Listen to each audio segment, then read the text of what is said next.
നമ്മള് ഈ കാലഘട്ടത്തിന് ഏറെ അനിവാര്യമായിട്ടുള്ള ഒരു വസ്തുതയാണ് തിരുവചന ധ്യാനത്തോട് ബന്ധപ്പെട്ട് ചർച്ചയ്ക്ക് ലഭിച്ചിട്ടുള്ളത്. ഇത് നമുക്ക് നൽകിയിട്ടുള്ളത് അഭിഷേകവും ഉണർവും എന്നുള്ള ഒരു ടോപ്പിക്കാണ്. ഈ അഭിഷേകം എന്ന പദം പഴയ നിയമത്തിൽ നിന്ന് വിഭിന്നമായ അർത്ഥത്തിലാണ് പുതിയ നിയമത്തിൽ ഉപയോഗിക്കുന്നത്. ഉണർവും ഇവ ചേർന്നുള്ള ചില ചിന്തകൾക്കും ചില ബന്ധങ്ങളുള്ളപ്പോൾ തന്നെ സങ്കീർണമായ ഒരു വിഷയമാണ്, വളരെയധികം ചർച്ച ചെയ്യേണ്ട ഒരു വിഷയം, പഠിക്കേണ്ട ഒരു വിഷയം തന്നെയാണ്. അഭിഷേകം എന്നത് പഴയ നിയമത്തിൽ രാജാവിനെയും ഔവണ്ണം പുരോഹിതനെയും അഭിഷേകം ചെയ്യുന്ന ഒരു നിലയിൽ നിന്ന് വളരെ അർത്ഥസഹിതമായ ഒരു തലം ഈ വചനത്തിനുണ്ട്. എങ്കിലും ഞാൻ ആദ്യം ഒരു വചനം വായിച്ച ശേഷം ഇതിൻ്റെ ഒരു ചരിത്ര വിശകലനത്തിലൂടെ പോയിട്ട് ഉള്ളടക്കത്തിലേക്ക് നേരെ വരാം എന്ന് ചിന്തിക്കുകയാണ്. എബ്രായ ലേഖനം 1-ാം അധ്യായത്തിന്റെ 9-ാം വാക്യം ഞാൻ വായിക്കുന്നു. നീ നീതിയെ ഇഷ്ടപ്പെടുകയും ദുഷ്ടതയെ ദ്വേഷിക്കുകയും ചെയ്തിരിക്കയാൽ ദൈവമേ, നിന്റെ ദൈവം നിന്റെ കൂട്ടുകാരിൽ പരമായി നിന്നെ ആനന്ദ തൈലം കൊണ്ട് അഭിഷേകം ചെയ്തിരിക്കുന്നു. അനുഗ്രഹീതമായ ഈ വചനത്തിന്റെ പശ്ചാത്തലത്തിലൂടെ നമുക്കൊന്ന് പോകണം. പഴയ നിയമം ഈ അഭിഷേകം എന്ന പദത്തെ വളരെ കൃത്യമായി നിർവചിക്കുന്നു. അഭിഷേകം ചെയ്യേണ്ടതാരാണ്, അഭിഷേക തൈലം എങ്ങനെയാണ് ഒരുക്കേണ്ടത്, ഇതൊക്കെ. തുടക്കത്തിൽ നമുക്കൊരു വിവാദത്തിൽ നിന്ന് തുടങ്ങിക്കളയാം. വിവാദം മനുഷ്യർക്ക് ഇഷ്ടമുള്ളൊരു കാര്യമാണ്. എന്നെ സംബന്ധിച്ചോളം ഇതൊരു വിവാദം ഉണ്ടാക്കാൻ പറയുന്നല്ല, അറിയാൻ പാടില്ലാത്തൊരു കാര്യം പറയുന്നു, എനിക്ക് അറിയാത്ത ഒരു കാര്യം. ആ വിഷയത്തിനൊരു സംശയ നിവാരണത്തിന് ഞാൻ പല ആളുകളെയും സമീപിച്ചിട്ട് കിട്ടുന്നില്ല. നമ്മുടെ പഠനം അനുസരിച്ച് ഇസ്രയേൽ ഒരു ദൈവാലയം താമസംവിന സ്ഥാപിക്കുമെന്നും അത് എതിർ ക്രിസ്തു പണിത് ഇസ്രയേൽ മക്കൾക്ക് നൽകുകയാണെന്നും ആ ദേവാലയത്തിൽ യാഗാർപ്പണം ചെയ്യാൻ പാകത്തിന് ഒരു ചുവന്ന പശുവിനെ സംഘടിപ്പിക്കുന്നെന്നും ആ ചുവന്ന പശു ഇപ്പോൾ ഇസ്രയേൽ വഴി ഓടിക്കളിക്കുന്നെന്നും ഒക്കെയുള്ള ഒത്തിരി വാർത്ത നമ്മൾ നിരന്തരം കേൾക്കാറുണ്ട്. അപ്പൊ ചുവന്ന പശു അവിടെ ഉണ്ടാകും, എനിക്ക് അക്കാര്യത്തിൽ തർക്കമില്ല. ചുവന്ന പശു അവിടെയുണ്ട്, ലോകത്തിന്റെ പലയിടങ്ങളിൽ ചുവന്ന പശു ഉണ്ടെന്ന കാര്യത്തിലും തർക്കമില്ല. എന്നാൽ ഈ ദേവാലയം പണി കഴിപ്പിച്ച് ഈ ആൻഡക്രൈസ്റ്റ് ഇസ്രയേൽ മക്കൾക്ക് കൊടുക്കുമെന്ന് എങ്ങനെയാണ് വിശ്വസിക്കാൻ കഴിയുക എന്ന് എനിക്കറിയില്ല. അതിൻ്റെ ഒരു വാക്യം കിട്ടുന്നില്ല. ഇനി അതും പോട്ടെ, അവിടെ ഈ യാഗം അനിവാര്യമെങ്കിലും ഈ യാഗം കഴിക്കേണ്ട പുരോഹിതനും ഈ പുരോഹിതനെ വാഴിക്കുന്നത് ചില നിബന്ധനകളുണ്ട്. പുരോഹിതൻ എന്ന് പറയുന്നത് സത്യം പറഞ്ഞാൽ വളരെ ഗഹനമായി പഠിക്കേണ്ട ഒരു സബ്ജക്റ്റ് തന്നെയാണ്. നമുക്ക് നിരവധി പുരോഹിതന്മാരെ പറ്റി നമ്മൾ പഠിച്ചിട്ടുണ്ട്. ഈ പുരോഹിതൻ ആകാനുള്ള ഒരു യോഗ്യത എന്നത് അയാള് പൗരോഹിത്യ കുലമായ ലേവിയിൽ ജനിക്കണം. ലേവിയിൽ ജനിച്ചത് കൊണ്ട് ഒരാൾ പുരോഹിതനാകണം എന്നില്ല. അയാള് ലേവ്യകുലത്തിൽ ജനിക്കുക മാത്രം ചെയ്താൽ പോരാ, മഹാപുരോഹിതനാൽ അദ്ദേഹം അഭിഷേകം പ്രാപിച്ചിരിക്കണം. ഈ അഭിഷേകം കിട്ടിയിരിക്കണം. അഭിഷേകം പ്രാപിക്കുക എന്ന് പറഞ്ഞാൽ ഒരു പെന്തക്കോസ്റ്റ് ലാംഗ്വേജ് അല്ല ഞാൻ ഉദ്ദേശിച്ചത്. ഒരു പുരോഹിതനാൽ മഹാപുരോഹിതൻ ഇയാളുടെ തലയിൽ കൈവച്ച് അഭിഷേകം കൊടുക്കണം. ഈ മഹാപുരോഹിതനെ മറ്റൊരു മഹാപുരോഹിതൻ അഭിഷേകം ചെയ്ത ആളായിരുന്നു. അങ്ങനെ അഹരോൻ മുതൽ ഏതാണ്ട് 106 മഹാപുരോഹിതന്മാരെ നമുക്ക് AD 70 വരെ കാണാൻ സാധിക്കും. കൃത്യമായ പരമ്പര ഇന്ന് അത് AD 70 അത്തരത്തിലെ മഹാപൗരോഹിത്യ പരമ്പര തീരുകയും ചെയ്തു. മഹാപൗരോഹിത്യം മാത്രമല്ല, ജെറുസലേം ദേവാലയവും തകർന്നു. 68-70 കാലയളവോടെ ദേവാലയം നിശേഷം ഉന്മൂലനം ചെയ്യപ്പെട്ടു. പുരോഹിതന്മാർക്ക് നാട് വിട്ടു പോകേണ്ടി വന്നു. ചിലർ കൊല്ലപ്പെട്ടു. ചുരുക്കി പറഞ്ഞാൽ നമ്മളൊക്കെ ആവേശത്തോടെ പ്രസംഗിക്കും, പൗരോഹിത്യം ഏതാണ്ട് അവിടെ കൊണ്ട് തീർന്നു. സത്യമാണ്. അപ്പൊ നമ്മുടെ ഒരു പ്രശ്നം ഇവിടെ ഉദിക്കുന്നു. ഇപ്പൊ ഈ ചുവന്ന പശുവിനെ യാഗം കഴിക്കണമെങ്കിൽ ദൈവാലയത്തിൽ കടന്ന് മഹാപുരോഹിത ശുശ്രൂഷ നിർവഹിക്കണമെങ്കിൽ ഒരു മഹാപുരോഹിതം വേണം. അതെങ്ങനെ സംഘടിപ്പിക്കും? എങ്ങനെയാണ് മഹാപുരോഹിതനെ സംഘടിപ്പിക്കുന്നത്? അത് DNA ടെസ്റ്റ് നടത്തി നമ്മള് ലേവ്യഗോത്രത്തിൽ ഒരുത്തനെ കണ്ടുപിടിച്ചിട്ട് കാര്യമില്ല. അയാളുടെ തലയിൽ ഒരു മഹാപുരോഹിതൻ കൈവെക്കണം. ആ മഹാപുരോഹിതന്റെ തലയിൽ മറ്റൊരാൾ കൈവെക്കണം. അപ്പോ ഈ ഓർഡിനേഷൻ കറക്റ്റ് ആയിരിക്കും. മനസ്സിലാകുന്നുണ്ടോ? ഞാൻ പറഞ്ഞ പിടിയിട്ടില്ലാന്ന് തോന്നുന്നു. ആ ഓർഡിനേഷൻ കറക്റ്റ് ആക്കണല്ലേ? ആരോണിക്കായുള്ള ഓർഡിനേഷൻ. ആരോൺ കൈവച്ചു, ആരോന്റെ കൈവെപ്പ് കിട്ടിയവൻ അങ്ങനെ വന്നു വേണം ഇനി ഒരു ദേവാലയം നടന്നിട്ട് ആ ദേവാലയത്തിൽ കടന്ന് ചുവന്ന പശുവിനെ യാഗം കഴിക്കാൻ വരുന്നവന് ഈ കൈവെപ്പ് കിട്ടണം. എന്താ വഴി? മഹാപുരോഹിതനെ നമുക്ക് ലേവ്യരെ DNA ടെസ്റ്റ് വഴി കണ്ടുപിടിക്കാം. പക്ഷേ ആചാരാനുസൃതമായിട്ട് ഇങ്ങനൊരു പുരോഹിതനെ വാഴിക്കാൻ വേറെ വഴിയില്ല.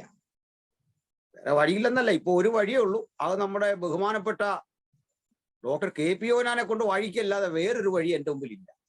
പ്രായോഗികമായ ഒരൊറ്റ വഴി ഞാൻ ചെറുതാക്കി പറഞ്ഞല്ല, വേറൊരു വഴി എൻ്റെ മുമ്പിലില്ല. അദ്ദേഹം ഇത് ചെയ്യും, അതുകൊണ്ട് പറഞ്ഞാണ്, ആവശ്യകതയല്ലേ. അപ്പോ വേറൊരു വഴി എൻ്റെ മുമ്പിൽ. അപ്പോ ജോഭാഷ ചിരിക്കുന്നു, ഞാൻ കാര്യമാണ് പറഞ്ഞേ. വേറെ വഴി നമ്മുടെ മുമ്പിലില്ല. മോസ്റ്റ് റവറന്റ് എന്തോ അദ്ദേഹത്തിന്റെ, ഞാൻ അദ്ദേഹത്തെ താഴ്ത്തിക്കെട്ടി പറഞ്ഞല്ല, അതുകൊണ്ട് ആ ഒറിജിനൽ പേരങ്ങ് പറഞ്ഞേക്കാം. ഒന്നാമത് ഈ ക്ഷമിക്കണം, നമ്മൾ ഈ നാട്ടുംപുറത്തുകാരനായതുകൊണ്ട് ഈ കുന്താലിയോസ്, മമട്ടിയോസ്, ഗീവർഗിയോസ് ഇങ്ങനെയൊന്നും തിരിഞ്ഞു വരികയല്ല പെട്ടെന്ന്. അപ്പൊ അതുകൊണ്ട് നിങ്ങൾ ക്ഷമിക്കണം. അപ്പൊ ഇത് അദ്ദേഹം പുതിയൊരു അത്തനാസ്യൂസ് യുഹനാൻ മെത്രാപ്പോലിത്ത കൈവെക്കാതെ ഇനി ഒരു കൈവെപ്പ് നടക്കുക. അപ്പൊ ഞാനത് പറഞ്ഞു വെച്ചതിന്റെ അർത്ഥം, ഒരു ലേവ്യ പുരോഹിതൻ ഇല്ലാതെ ഇത് എങ്ങനെ നടക്കും? ഇതാ ഞാൻ പറഞ്ഞു വെച്ചാൽ. അത് അവിടെ കിടക്കട്ടെ, നമ്മുടെ വിഷയമായിട്ട് ബന്ധമില്ല. എന്നാൽ നമ്മുടെ വിഷയത്തിലേക്ക് ഇനി നേരെ കിടക്കാം. ഇത്രയും ആമുഖമായി പറഞ്ഞത് ഇരിക്കട്ടെ, ഒരു വിവാദം. നമ്മൾ ഇത്രയും ചെയ്ത വഴിക്ക് ഒരെണ്ണം ഒരു ചർച്ചയ്ക്ക് കിടക്കട്ടെ എന്ന് ഓർത്താം. ഓക്കെ. ഈ പുരോഹിതന്റെ തലയിൽ നമുക്ക് ഈ ക്ലാസ് എടുക്കാൻ വരുന്ന, വെളിപ്പാടും ദാനിയിലും ഒക്കെ പഠിപ്പിക്കാൻ വരുന്ന ആളുകൾ ഇവിടെ ചോദിക്കണം, സാറേ ഇതെങ്ങനെ പറ്റും? അവർ മറുപടി പറയും. ആദ്യം അവർ ക്ഷുഭിതരായിട്ട് പറയും, നിങ്ങളോടൊന്നും ഇത് പറഞ്ഞിട്ട് കാര്യമില്ല. നിങ്ങൾ ഈ വെളിപ്പാടും ദാനിയും പഠിപ്പിക്കുന്ന ഭൂരിപക്ഷം മനുഷ്യരെ പഠിച്ചാൽ ഇവരെല്ലാം ക്ഷുഭിതരാണ്, വല്ലാതെ ചൂടാവും. സംശയം ചോദിച്ചാൽ ചൂടാവും. അത് കുഴപ്പമില്ല. വെളിപ്പാടും ദാനിയും പ്രസംഗിക്കുന്ന ഒരു ചൂടാകുന്ന ഒരു തെറ്റുമല്ല. കാരണം അവർ ഈ കൈകാര്യം ചെയ്യുന്നത് കരയിൽ നിന്നൊരു മൃഗം, കടലിൽ നിന്നൊരു മൃഗം, 7 കൊമ്പ്, 10 തല, കൊമ്പുകളിൽ 10 രാജമുടി, സ്ഥിരം ഇത്തരം ആളുകളായിട്ടുള്ള ഇടപഴകുന്നത് കൊണ്ട് നമ്മൾ ഇടപഴകിയാൽ പോലും നമ്മളും ഇങ്ങനെ ആയിപ്പോകും. അതുകൊണ്ട് അവരെ കുറ്റം പറഞ്ഞൊന്നുമല്ല. നിങ്ങൾ ആ വിഷയം കൈകാര്യം ചെയ്യാൻ ചെന്നാലേ അതിന്റെ പ്രയാസം മനസ്സിലാവുള്ളൂ. നമ്മളൊരു കുടുംബയോഗം പോലെ കേട്ടോ. അതുകൊണ്ടാണ് ഞാൻ ഈ പറയുന്നത് ലൈവ് ഉണ്ടോ എന്നൊക്കെ ഉള്ളൊരു പേടി എനിക്കുണ്ട്. ഇനി എന്താണെങ്കിലും കൊള്ളാം, വാക്കടക്കാൻ ആർക്ക് കഴിയുമോ? ജോയിന്റെ പുസ്തകത്തിൽ പറഞ്ഞ പോലെ ഇനി നമുക്കധികം കാലമൊന്നും ഇല്ല. അതുകൊണ്ട് നമ്മളിതെല്ലാം തുറന്നടിച്ചങ്ങ് പറയുന്ന സ്തോത്രം. അപ്പൊ നമുക്ക് ഈ അഭിഷേകത്തിന്റെ ഒരു ചരിത്രം, അതെങ്ങനെ ചെയ്യണം, ചരിത്രമൊക്കെ പറഞ്ഞാൽ ഒത്തിരി ഉണ്ട്. ആദ്യം ഈ അഭിഷേക തൈലം ഉണ്ടാക്കാൻ 5 തരം കൂട്ടുക, 5 തരം മെറ്റീരിയൽസ് ഇട്ടുള്ള കൂട്ടിലുണ്ടാക്കുന്ന അഭിഷേകമേ അഭിഷേകമാവുള്ളൂ. അതിനൊക്കെ രീതികളും കാര്യങ്ങളും ഉണ്ട്. എന്തൊക്കെയാണ് ഈ 5 തരം കൂട്ടുകളെന്ന് ഞാൻ പറയാം. ഒന്നാമതായിട്ട് ഈ അഭിഷേക തൈലത്തിന് ആവശ്യമായ 4 കൂട്ടും 5ാമത് എണ്ണയുമാണ്. അങ്ങനെ കൂട്ടിയാലും കുഴപ്പമില്ല. 4 കൂട്ടും 5ാമതായിട്ട് ഒലിവെണ്ണയുമാണ് വേണ്ടത്. പ്രത്യേകം പ്രിപ്പയർ ചെയ്ത ഇടിച്ചെടുത്ത ഒലിവെണ്ണയാണ് വേണ്ടത്. ഒന്നാമതായിട്ട് വേണ്ടത് മൂര് എന്ന ഒരു ഘടകമാണ്. അയഞ്ഞ മൂര് എന്ന് പരിഭാഷയിൽ ഇതാണ്. മൂരിന്റെ ക്വാളിറ്റി ആയിരിക്കും ഉദ്ദേശിക്കുന്നത്. മൂര്, ഈ മൂര് വേണ്ടത് ഏതാണ്ട് 500 ശേക്കലാണ്. 500 ശേക്കൽ മൂരുണ്ടാകണം. അതോടുകൂടെ സുഗന്ധ ലവംഗം 250 ശേക്കൽ വേണം. 250 ശേക്കൽ സുഗന്ധ ലവംഗവും, ഇനി സുഗന്ധ വയമ്പ് 250 ശേക്കൽ വേണം. നിങ്ങൾക്ക് പുറപ്പാട് പുസ്തകം 30-ാം അധ്യായത്തിന്റെ 23 മുതൽ 25 വരെയുള്ള വേദഭാഗങ്ങളിലാണ് ഇത് രേഖപ്പെടുത്തുന്നത്. നിങ്ങൾ വായിക്കുന്നത് സത്യവേദ പുസ്തകമാണെങ്കിൽ അതിൽ ഒരു ഭാഗം വിട്ടുപോയിട്ടുണ്ട്. ഇംഗ്ലീഷ് ബൈബിളോ മറ്റു പരിഭാഷകളോ എടുത്താൽ അത് ചേർത്തിട്ടുണ്ട്. അതെന്താണെന്ന് ഞാൻ പറയാം. ഇവിടെ സുഗന്ധ വയമ്പ് എന്നൊന്നുണ്ട് 250 ശേക്കൽ. ഈ സുഗന്ധ വയമ്പ് സത്യവേദപുസ്തകത്തിൽ ചേർത്തിട്ടില്ല. അത് പരിഭാഷയിൽ വന്നു പോയിട്ടുള്ള അബദ്ധമാണ്. ഇനി ഇത് കൂടാതെ വേണ്ടത് വഴനത്തൊലി അഥവാ അമരിപ്പട്ട എന്ന് പറയുന്ന സാധനമാണ്. ഇത് 500 ശേക്കൽ വേണം. ഞാൻ ആവർത്തിക്കുന്നു. ഒന്നാമതായിട്ട് നമുക്ക് ആവശ്യമുള്ളത് മൂരാണ്, 500 ശേക്കൽ. രണ്ടാമതായിട്ട് വേണ്ടത് സുഗന്ധ ലവംഗമാണ്, 250 ശേക്കൽ. മൂന്നാമത് സുഗന്ധ വയമ്പാണ്, 250 ശേക്കൽ. അത് നാലാമത് വയനത്തൊലിയാണ്, അത് 500 ശേക്കൽ വേണം. അമരിപ്പട്ട 500 ശേക്കൽ വേണം. ഇത് തന്നെയാണ് വയനത്തൊലി. ഇനി ഒരു ഹീൻ അഥവാ ഏകദേശം 1 ഗ്യാലൻ, അതാണ് നമ്മുടെ കണക്ക്, 1 ഗ്യാലൻ ഇടിച്ചെടുത്ത ഒലിവെണ്ണ വേണം. ഇവ മിക്സ് ചെയ്യേണ്ടതിനൊരു രീതിയുണ്ട്. അത് ഒരു കാരണവശാലും ഇതേ അളവിൽ ചേർത്ത് അതിൽ എണ്ണ ഒഴിച്ച് ഉൽപ്പാദിപ്പിക്കലല്ല.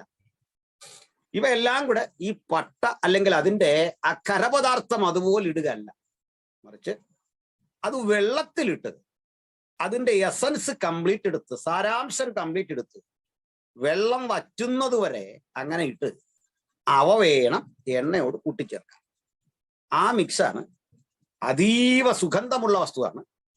ആ പെർഫ്യൂംഡ് ആയിട്ടുള്ള ആ ഓയിൽ വേണം മഹാപുരോഹിതൻ അഭിഷേകം ചെയ്യപ്പെട്ട ആളിന്റെ തലമേൽ ഒഴിക്കാൻ. ഇനി ഇതിന്റെ ഗൗരവം പുറപ്പാട് പുസ്തകം 30-ാം അധ്യായത്തിന്റെ 32 മുതൽ 33 വരെയുള്ള ഭാഗങ്ങളും അതുപോലെ തന്നെ 37-ന്റെ 29 ഒക്കെ വായിച്ചാൽ ഒരു കാര്യം മനസ്സിലാവും. ഇത്രയൊക്കെ സാധനം മതിയല്ലോ എന്ന് ഓർത്തിട്ട് നമ്മൾ ഇതിങ്ങനെ ഒന്ന് ഉണ്ടാക്കിയെന്ന് വെച്ചോ, കാശുണ്ടെ ഉണ്ടാക്കാം. മനസ്സിലായില്ലേ? ഇപ്പൊ നമുക്ക് തന്നെ മനസ്സിലാവുന്നുണ്ട്. നമുക്കിപ്പോ കാശുണ്ടെങ്കിൽ മഹാപുരോഹിതനോ ഈ കോയമ്പത്തൂരൊക്കെ ഫുട്പാത്തിൽ കിട്ടി ഉടുപ്പല്ല, ഇതൊക്കെ മേടിച്ചിടാൻ ഒരു ബുദ്ധിമുട്ടുമില്ല. അങ്ങനെയാണെങ്കിൽ ഇതാണ് കറക്റ്റ് എന്ന് അറിഞ്ഞിരുന്നെങ്കിൽ നമ്മുടെ പുള്ളികൾ ഇതുപോലെ ഉണ്ടാക്കിയതിനെ സാധനം. മനസ്സിലായല്ലോ? ഏതായാലും അഭിഷേകമല്ലേ, അതിന് ചുമ്മാതെ നമ്മൾ നാടൻ ഉദയം നെല്ലെണ്ണ ഒന്നും മേടിക്കണ്ട. അതുകൊണ്ട് ഇത്തരം സാധനത്തിൽ തന്നെ ചെയ്യണമെന്ന് നമുക്ക് നിർബന്ധം വന്നു പോയാൽ ഇസ്രയേലിലാണെങ്കിൽ സംഭവിക്കുന്ന കാര്യമുണ്ട്. അവനെ ജനത്തിന്റെ ഇടയിൽ നിന്ന് ഛേദിച്ച് കളഞ്ഞേക്കണോ? മനസ്സിലായില്ലേ? ഈ സാധനം ഉണ്ടാക്കി പോയവരാ, അവനുള്ള ശിക്ഷയാണ് ജനത്തിന്റെ ഇടയിൽ നിന്ന് അവനെ ഛേദിച്ച് കളഞ്ഞേക്കണം. അതാണ് നിയമം. ഈ നിബന്ധന പാലിച്ചാണ് ശരിക്കും ഈ എണ്ണ ഉണ്ടാക്കേണ്ടത്. അതും ആ എണ്ണ ഉണ്ടാക്കേണ്ടത് നമ്മൾ കാണുന്നുണ്ട്. സമാഗമന കൂടാരത്തിൽ ബെസലേലാണ് ഈ എണ്ണ നിർമ്മിക്കാൻ നിയോഗിതരാകുന്നത്. അപ്പൊ ഇതിനൊക്കെ നിയമങ്ങളുണ്ട്. ആ നിബന്ധനയിൽ പ്രകാരം എടുക്കുന്ന എണ്ണയല്ല എങ്കിൽ അത് പ്രശ്നമാണ്. നമ്മളിപ്പിക്കാറും ഈ ക്ഷേത്രങ്ങളിലും ഒക്കെ കേൾക്കാറുണ്ട്, ഈ എണ്ണ ആ ക്ഷേത്ര കാര്യാലയത്തിൽ പറയുന്ന ആ കടകളിൽ നിന്ന് തന്നെ വാങ്ങണം. അങ്ങനെ വാങ്ങണമെന്ന് പറഞ്ഞിട്ട് ഞാൻ അതിന്റെ ഒരു വിശദീകരണം ഒരു കൂട്ടുകാരനോട് ചോദിച്ചു പറഞ്ഞു. അല്ലെങ്കിൽ ഈ മത്സ്യം വറുത്ത എണ്ണയൊക്കെ വഴി മാറി അപ്പുറത്ത് വരാൻ സാധ്യതയുണ്ട്, അത് വല്ല ഗുണത്തെക്കാൾ ഏറെ ദോഷം ചെയ്യും എന്ന് പറഞ്ഞു കിട്ടും. അങ്ങനെ കേൾക്കാനിടയായിട്ടുണ്ട്. അപ്പൊ ഏതായാലും ഒരു കാര്യം മനസ്സിലാക്കുക, എണ്ണയുടെ പ്രിപ്പറേഷൻ പോലും ഇത്ര ഗൗരവമാണ്. നമ്മൾ പഴയ നിയമത്തിൽ അഭിഷിക്തരാകുന്ന നിരവധി മനുഷ്യരെ കണ്ടു, രാജാക്കന്മാരെ കണ്ടു. ഇതെല്ലാം നമുക്ക് മനസ്സിലാകുന്നു. അതിന്റെ രീതി എങ്ങനെയാണ്, നിർമ്മാണ രീതി എങ്ങനെയാണ്, അത് ഒഴിക്കേണ്ട രീതി എങ്ങനെയാണ്, ഇതെല്ലാം നമ്മൾ കണ്ടു. അപ്പൊ വളരെ വിലപിടിപ്പുള്ള ഒന്നാണ് ഭൗതികമായി പോലും ഈ സുഗന്ധദ്രവ്യം എന്ന് പറയും. അപ്പോൾ ഈ സുഗന്ധദ്രവ്യ അതിന്റെ വില നമുക്ക് കണക്കിലെടുക്കാൻ പറ്റില്ല. ഇത് വാസ്തവത്തിൽ ഈ ഫറവോന്റെ ശവശരീരത്തിൽ ആണ് ലോകത്തെ ഏറ്റവും അധികം സുഗന്ധദ്രവ്യങ്ങളിട്ട് പൂശി സംസ്കരിക്കുന്ന ശവങ്ങൾ ഫറവോടെയാണ്. നമ്മുടെ കർത്താവിനെ കുറിച്ച് പറയുന്നത് തന്റെ മരണത്തിൽ അവൻ സമ്പന്നന്മാരോടുകൂടെ ആയിരുന്നു. മരണത്തിൽ സമ്പന്നന്മാരോടുകൂടെ. ഈജിപ്തിലെ ഫറവോയ്ക്കാണ് സമ്പന്നമായ വിടവാങ്ങൽ ലോകത്തെ ഏറ്റവും അധികം കിട്ടുന്നത്. പക്ഷേ മൂറുമകിലും കൊണ്ടുള്ള കൂട്ടൊക്കെ കൊണ്ട് സുഗന്ധലേപനമിട്ട് പൂശിയാണ് യേശുവിനെ അത്തരത്തിൽ അടക്കുന്നത്. അപ്പോൾ പറഞ്ഞു വന്നത് വളരെ വിലപിടിപ്പുള്ള ഒരു കർമ്മമാണ്, ഒരു സംവിധാനമാണ് ഈ പറയുന്ന അഭിഷേക ശുശ്രൂഷ എന്ന് പറയുന്നത്. നാഥാൻ ശമൂവേലിനെ അഭിഷേകം ചെയ്യുന്നതായിട്ട് കാണുന്നു. ദാവീദിനെ ശലോമോനെ അഭിഷേകം ചെയ്യുന്ന കാണുന്നു. ശമൂവേല് നമ്മളുടെ ദാവീദിനെയും ശൗലിനെയും അഭിഷേകം ചെയ്യുന്നതായിട്ട് കാണുന്നു. അങ്ങനെ പഴയ നിയമത്തിൽ അഭിഷേകം എന്തെന്ന് പറയേണ്ടതില്ല, നമുക്കറിയാം. നമ്മുടെ വിഷയം അത്തരത്തിൽ ഒത്തിരി ഇന്റലക്ച്വൽ ആയിട്ടുള്ള മെറ്റീരിയൽ ചേർത്ത് തന്നെ കൊണ്ടുപോകുന്നത് സുഖമുള്ള ഏർപ്പാടല്ല. ഞാനതുകൊണ്ട് അവിടെ അത്ര കൊണ്ട് നിർത്തുന്നു.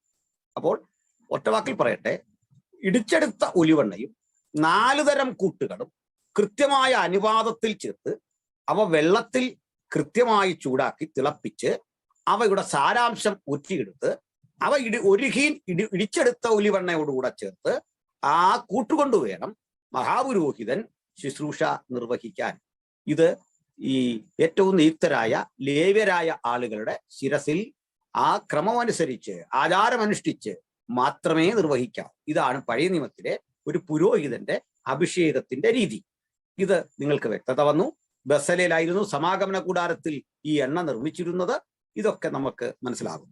കാരണം ഈ എണ്ണ നിർമ്മിക്കാൻ വേണ്ടിയിട്ട് പ്രത്യേകം കുടുംബങ്ങൾ അത്തരത്തിൽ ഉണ്ടായിരുന്നു. ഇപ്പോൾ ഞാൻ കഴിഞ്ഞിടയ്ക്ക് വളരെ വിചിത്രമായിട്ടുള്ള ഒരു വീഡിയോ, ഞാനതിനൊരു മറുപടിയും കൊടുത്തു. മറുപടി അല്ല, ഒരു സാധുവായ ഒരു പയ്യനാണ്. അവൻ അതിൽ പറഞ്ഞത്, അവന് നമ്മുടെ ഈ കന്യാമറിയത്തിന്റെയും യേശുക്രിസ്തുവിന്റെ ഒക്കെ ഓരോ ബിംബം ചങ്ങനാശ്ശേരി ടൗണിൽ നിന്ന് വാങ്ങിക്കൊണ്ടുപോയി. അദ്ദേഹം അത് യേശു ആണ്, മറിയം ആണെന്നൊക്കെ ഓർത്ത് പ്രാർത്ഥിച്ചുകൊണ്ടിരുന്നു. ഒരു ദിവസം അദ്ദേഹം നോക്കുമ്പോൾ ഈ ബിംബം പൊട്ടിപ്പോയി, താഴെ വീണങ്ങാണ്ട് പൊട്ടി. പക്ഷെ അദ്ദേഹത്തെ അടുക്കിക്കളഞ്ഞതല്ല, ഇതിനകത്ത് ഒരു കൃഷ്ണബിംബം വെച്ചിരിക്കുന്നു. ഇതിനകത്ത് അപ്പോ കൃഷ്ണബിംബം വെച്ചിരിക്കുന്നു. അപ്പൊ വളഞ്ഞ വഴിക്ക് അന്യദേവനെ സ്തുതിപ്പിക്കാൻ ആരോ ചെയ്ത പണിയാകാം എന്ന് കരുതി വേണോ വേണ്ടായോ എന്ന് ആലോചിച്ചിട്ട് ക്രിസ്തുവിന്റെ ബിംബം കൂടി ഇവൻ മുറിക്കാൻ ശ്രമിച്ചു. അപ്പൊ ഇവർ പേടിയുണ്ട്, ചോര വരുമോ, അങ്ങനെയൊക്കെ കേട്ടിട്ടുണ്ട്. അങ്ങനെയുള്ള സംഗതികളെല്ലാം ഓർത്ത് വിഷമിച്ചാണ് മുറിക്കുന്നത്. ഏതായാലും അത് അദ്ദേഹം മുറിച്ചപ്പോൾ അതിലും കൊണ്ടുവരണം. അപ്പോൾ അബദ്ധം പറ്റിയതല്ല ഇത്. അന്യദേവനെ സ്തുതിക്കാൻ ക്രൈസ്തവരെ കൊണ്ട് ആരോ ചെയ്യിച്ച പണിയാണ്. അതുകൊണ്ട് ഇനിമേൽ ഇത്തരം വാങ്ങുമ്പോൾ നിങ്ങൾ കഴിവതും പള്ളിയുടെ അപ്രൂവലുള്ള സാധനം തന്നെ വാങ്ങണം. ഇതാണ് പറഞ്ഞത്. അപ്പോൾ ഞാൻ അതിനൊരു വീഡിയോ ചെയ്തു. ഇത്തരം പാവം മനുഷ്യരെ വളഞ്ഞ വഴിക്ക് കൃഷ്ണനെ സ്തുതിപ്പിക്കുന്ന ഒക്കെ ഏർപ്പാടിന് പകരം ഇത് നമുക്ക് ISI മുദ്രയോടുകൂടി തന്നെ, BIS മുദ്രയോടുകൂടി തന്നെ കൃത്യമായിട്ട് ഓതറൈസ്ഡ് ആ ഏജൻസി വഴി തന്നെ കൊടുത്താൽ നമുക്കതൊരു പരിഹാരം ഉണ്ടാക്കാം. അതിന്റെ നിർദ്ദേശങ്ങളെല്ലാം ഞാൻ പറഞ്ഞിട്ടുണ്ട്, എങ്ങനെ ചെയ്യണം ആ കാര്യം. ഇനിയിപ്പോ നമുക്കതിനകത്ത് വേറെ കുഴപ്പമുണ്ടായിട്ടില്ല. അത് ഞാൻ ഇങ്ങനെ അവരെ മോശപ്പെടുത്തി അല്ല പറഞ്ഞു. കാരണം ഈ വളഞ്ഞ വഴിക്ക് ഇങ്ങനെ കൊണ്ടുവന്നു കഴിഞ്ഞാൽ അത് ഉണ്ടാക്കാവുന്ന മാനസികത അവനവന്റെ വിഷമെല്ലാം പറയുന്നുണ്ട്. അപ്പൊ ഞാൻ പറഞ്ഞൊരു കാര്യം ഇത്രേ ഉള്ളൂ, ഇത്തരത്തിൽ നമുക്ക് ഈ വളഞ്ഞ വഴിക്ക് പോകാതെ കൃത്യമായി കിട്ടത്തക്ക വിധം എന്തെങ്കിലും ഒരു ഓതറൈസേഷൻ ഇതോടുകൂടി ഈ സംഗതി, അല്ലെങ്കിൽ അകത്ത് കൃഷ്ണനും പുറത്ത് ക്രിസ്തുവായിട്ടൊക്കെ നിന്ന് കഴിഞ്ഞാൽ ഉണ്ടാകാവുന്ന ഒരു പ്രയാസം കൊണ്ട് അല്ലെങ്കിൽ ആരെങ്കിലും മതവെറി കൊണ്ട് തിരിച്ചു ചെയ്താൽ എന്ത് ചെയ്യും? ഇങ്ങനെ ഒരു പണി കിട്ടി, ഇനി മുതൽ നമുക്കെല്ലാം തിരിച്ചു ചെയ്യാന്ന് പറഞ്ഞ് കന്യാമറിയവനെ തിരിച്ചു വെച്ച് കഴിഞ്ഞാൽ അത് വല്ലാത്ത പ്രശ്നം. അപ്പം ഈ മതങ്ങൾ തമ്മിലുള്ള ബന്ധം നിലനിൽക്കണം, സൗഹൃദം നിലനിൽക്കണം. അതിൻ്റെ ഇടയ്ക്ക് ഇങ്ങനെയുള്ള പാര വന്നു കഴിഞ്ഞാൽ എന്താ ചെയ്യുന്നത്? നമ്മൾ അതുകൊണ്ട് ഇതൊന്ന് പരിഹരിക്കാനൊരു വഴി ഞാൻ പറഞ്ഞിട്ടുണ്ട് ഒരു വീഡിയോയിൽ. അപ്പൊ ഞാനത് പറഞ്ഞതോടെ ആ പയ്യൻ ആ വീഡിയോ എടുത്തങ്ങ് കളഞ്ഞു. അപ്പൊ എന്റെ വീഡിയോയിലെ ക്ലിപ്പ് കിടപ്പുണ്ടോ, നിങ്ങൾക്ക് ആവശ്യമുണ്ടെങ്കിൽ കാണാം. അല്ലെ, എന്റെ വീഡിയോ കാണാൻ വേണ്ടി പറഞ്ഞതല്ല. ഞാൻ എല്ലാ സമൂഹത്തിലും പെട്ട ആളുകൾക്ക് ഒരു സമാധാനകാംക്ഷിയായ മനുഷ്യൻ. അപ്പൊ എല്ലാവരും തമ്മിലടിക്കാതെ ഈ രാജ്യത്ത് പോകണം. അതുകൊണ്ട് അവരുടെ നന്മയ്ക്ക് പറഞ്ഞെന്നുള്ളൂ. അങ്ങനെയാണ്, അല്ല വേറെ പ്രശ്നമൊന്നും ഉണ്ടായിട്ട് പറഞ്ഞാൽ. ഇനി തിരിച്ചു വരാം. നമുക്ക് മഹാപുരോഹിതന്മാരെ പഴയ നിയമത്തിൽ അനോയിന്റ് ചെയ്യുന്ന ഒരു രീതിയൊക്കെയാണ് കേട്ടത്. പുതിയ നിയമത്തിലേക്ക് വരാം. പുതിയ നിയമത്തില് 121 ആവർത്തി അഭിഷിക്തൻ എന്ന പദമുണ്ട്. അഭിഷിക്തൻ, ഈ അഭിഷിക്തൻ എന്ന പദം 121 ആവർത്തി പറയുമ്പോൾ അതിന്റെ ക്രിയാപദം ക്രിസ്റ്റോ എന്നൊരു പദമാണ്. ക്രിസ്റ്റോ, CHRISTO, ക്രിസ്റ്റോ. അപ്പൊ ക്രിസ്റ്റോ എന്ന ഗ്രീക്ക് പദത്തിൽ നിന്നാണ് അഭിഷിക്തൻ എന്ന പദം ഉണ്ടാകുന്നത്. ക്രിയാരൂപം അതാണ്. ഇനി അതിന്റെ എബ്രായ പദമാണ് മഷാഹ് എന്നുള്ളത്. മഷാഹ്, ഈ മഷാഹിൽ നിന്ന് മഷികയും ക്രിസ്റ്റോയിൽ നിന്ന് ക്രിസ്റ്റോസും ഉണ്ടാകും. ക്രിസ്റ്റോസ് എന്നാൽ അഭിഷിക്തൻ എന്നാണ് അർത്ഥം. അപ്പൊ മഷിക എന്ന് പറയുന്നത് എബ്രായ പദവും ക്രിസ്റ്റോസ് എന്ന് പറയുന്നത് ഗ്രീക്കുമാണെങ്കിൽ പദത്തിന്റെ അർത്ഥം ക്രിസ്തു, നമ്മുടെ കർത്താവ് എന്ന് തന്നെയാണ്. എന്നാൽ ചില മനുഷ്യരെയും ഈ പേരിനാൽ വിളിച്ചിട്ടുണ്ട്. ഒരു ഉദാഹരണം, കോരശിനെ വിളിച്ചു. കോരേശ് എന്റെ ക്രിസ്തുവാണ്. സെറ്റുവചനിൽ അങ്ങനെ തന്നെ കിടക്കുന്നത്. കോരേശ് എന്റെ ക്രിസ്തുവാണ്. ഇത് ചിലയിടങ്ങളിൽ കോരേശ് എന്റെ അഭിഷിക്തൻ എന്ന് പറയുന്നതിന് മഷിഹയാണ് കോരശ്. ഈ പ്രയോഗം കാണുന്നു. കോരശിനെ മഷിഹ എന്ന് വിളിക്കും. ഇപ്പൊ രണ്ടും തമ്മിൽ തിരിച്ചറിയാൻ, ഇത് യേശുവിനെയാണോ സൂചിപ്പിക്കുന്നത്, ഒരു മനുഷ്യനെയാണോ സൂചിപ്പിക്കുന്നത് എന്നറിയാൻ എന്താണ് ചെയ്യുന്നത്? ഒരു വഴിയുള്ളൂ. ഈ മഷിക എന്ന പ്രയോഗത്തിന്റെ തൊട്ടു പിന്നിൽ ഹ എന്ന ഡെഫിനിറ്റ് ആർട്ടിക്കിൾ ചേർത്താൽ ആള് യേശുവാണ്. കിട്ടിയോ? ദ മെസായ എന്നർത്ഥം വരുന്ന ഹ മെഷ. മനസ്സിലായോ? ഹ എന്ന് വെച്ചാൽ നമ്മുടെ ഡെഫിനിറ്റ് ആർട്ടിക്കിൾ ആണ്, ദായാണ്. ഇംഗ്ലീഷിലെ ദായാണ് ഹീബ്രുവിലെ ഹ എന്ന് പറയുന്നത്. അത് ഹ എന്ന് പറയുന്നത് ഹൽ ലോപിച്ചതാ. ഹല്ലിന്റെ ഹൽ ലോപിച്ചതാണ് ഹ. അത് നിങ്ങൾക്ക് മനസ്സിലാക്കാൻ അറബി ദേശത്തൊക്കെ ഉള്ളവർക്ക് മനസ്സിലാക്കാൻ എളുപ്പമാണ്. അൽ എന്നതിന്റെ എബ്രായ രൂപമാണ് ഹൽ. അൽ ഫാത്തിമ, അൽ അമീൻ, ഇത് കേട്ടല്ലോ. അൽ അമീൻ ദ ഫെയ്ത്ത്ഫുൾ, അൽ അയീൻ ദ ഐ എന്ന് പറയുന്ന പോലെ ഉള്ള പദമാണ് ഹീബ്രുവിലെ ഹൽ. പക്ഷെ ഉപയോഗത്തിൽ ഹല്ലെന്ന് വേണ്ട, ഹല്ലിന്റെ ആദ്യാക്ഷരമായ ഹ മാത്രം മതി. അപ്പൊ ഹ മഷിഹ എന്ന് പറഞ്ഞാൽ ദ ക്രൈസ്റ്റ് എന്നർത്ഥം. ദ ക്രൈസ്റ്റ് എന്ന് പരിഭാഷപ്പെടുത്താവുന്നത് യേശുക്രിസ്തുവിനെയും, ഹ ചേർക്കാതെ പറയുന്നത് അഭിഷിക്തരായ മറ്റു മനുഷ്യരെയും എന്ന നിലയിലാണ് പരിഭാഷാ നിയമം. വ്യക്തമായി കാണും എന്ന് ഞാൻ കരുതുന്നു. വ്യക്തമായോ? ആയി കാണും. അവിടെ മനുഷ്യരെയും അഭിഷിക്തൻ എന്ന് പറഞ്ഞിട്ടുണ്ട്. മനുഷ്യരെയാണ് പറയുന്നതെങ്കിൽ അവിടെ ഹ ചേർക്കാതെ പറയും, അതായത് വെറും മഷിഹ എന്ന് തന്നെ പറയും. ഇനി കർത്താവായ യേശുവിനെയാണ് ഉദ്ദേശിക്കുന്നതെങ്കിൽ ഹ മെഷിഹ എന്ന് പറയും. ഹ മെഷിഹ എന്ന് പറഞ്ഞാൽ ദ ക്രൈസ്റ്റ് എന്ന് പരിഭാഷ. ഓക്കെ, മലയാളത്തിൽ അത് ഈ ഡെഫിനിറ്റ് ആർട്ടിക്കിൾ നിർബന്ധമുള്ള ഒരു ഭാഷയല്ല മലയാളം എന്ന് നിങ്ങൾക്കറിയാമല്ലോ. അപ്പോൾ ശരി, നമുക്കിനി ഈ 121 ആവർത്തിയുള്ള പൊതുനിയമത്തിലെ ഈ പ്രയോഗത്തെ ഇനി ഒന്ന് അതിന്റെ സ്പിരിച്വൽ തലത്തിൽ അനലൈസ് ചെയ്തു പോകാം, വിശകലനം ചെയ്തു പോകാം. അപ്പൊ അത്തരം കാര്യങ്ങൾ നമുക്ക് അത്യാവശ്യം വേണ്ട ഡേറ്റ നിങ്ങൾക്ക് കിട്ടിയിട്ടുണ്ട് എന്ന് ഞാൻ ധരിക്കുന്നു. നമ്മൾ ഇനി എടുത്ത വചനത്തിലൂടെ ഒന്ന് സഞ്ചരിക്കാം. ഇത് 45 സങ്കീർത്തനത്തിൽ നിന്നും 102 സങ്കീർത്തനത്തിലേക്ക് എടുത്തിട്ടുള്ള ഒരു ഉദ്ധരണിയാണ് എബ്രായർ 1:8-9 എന്നൊക്കെ പറയുന്നത്.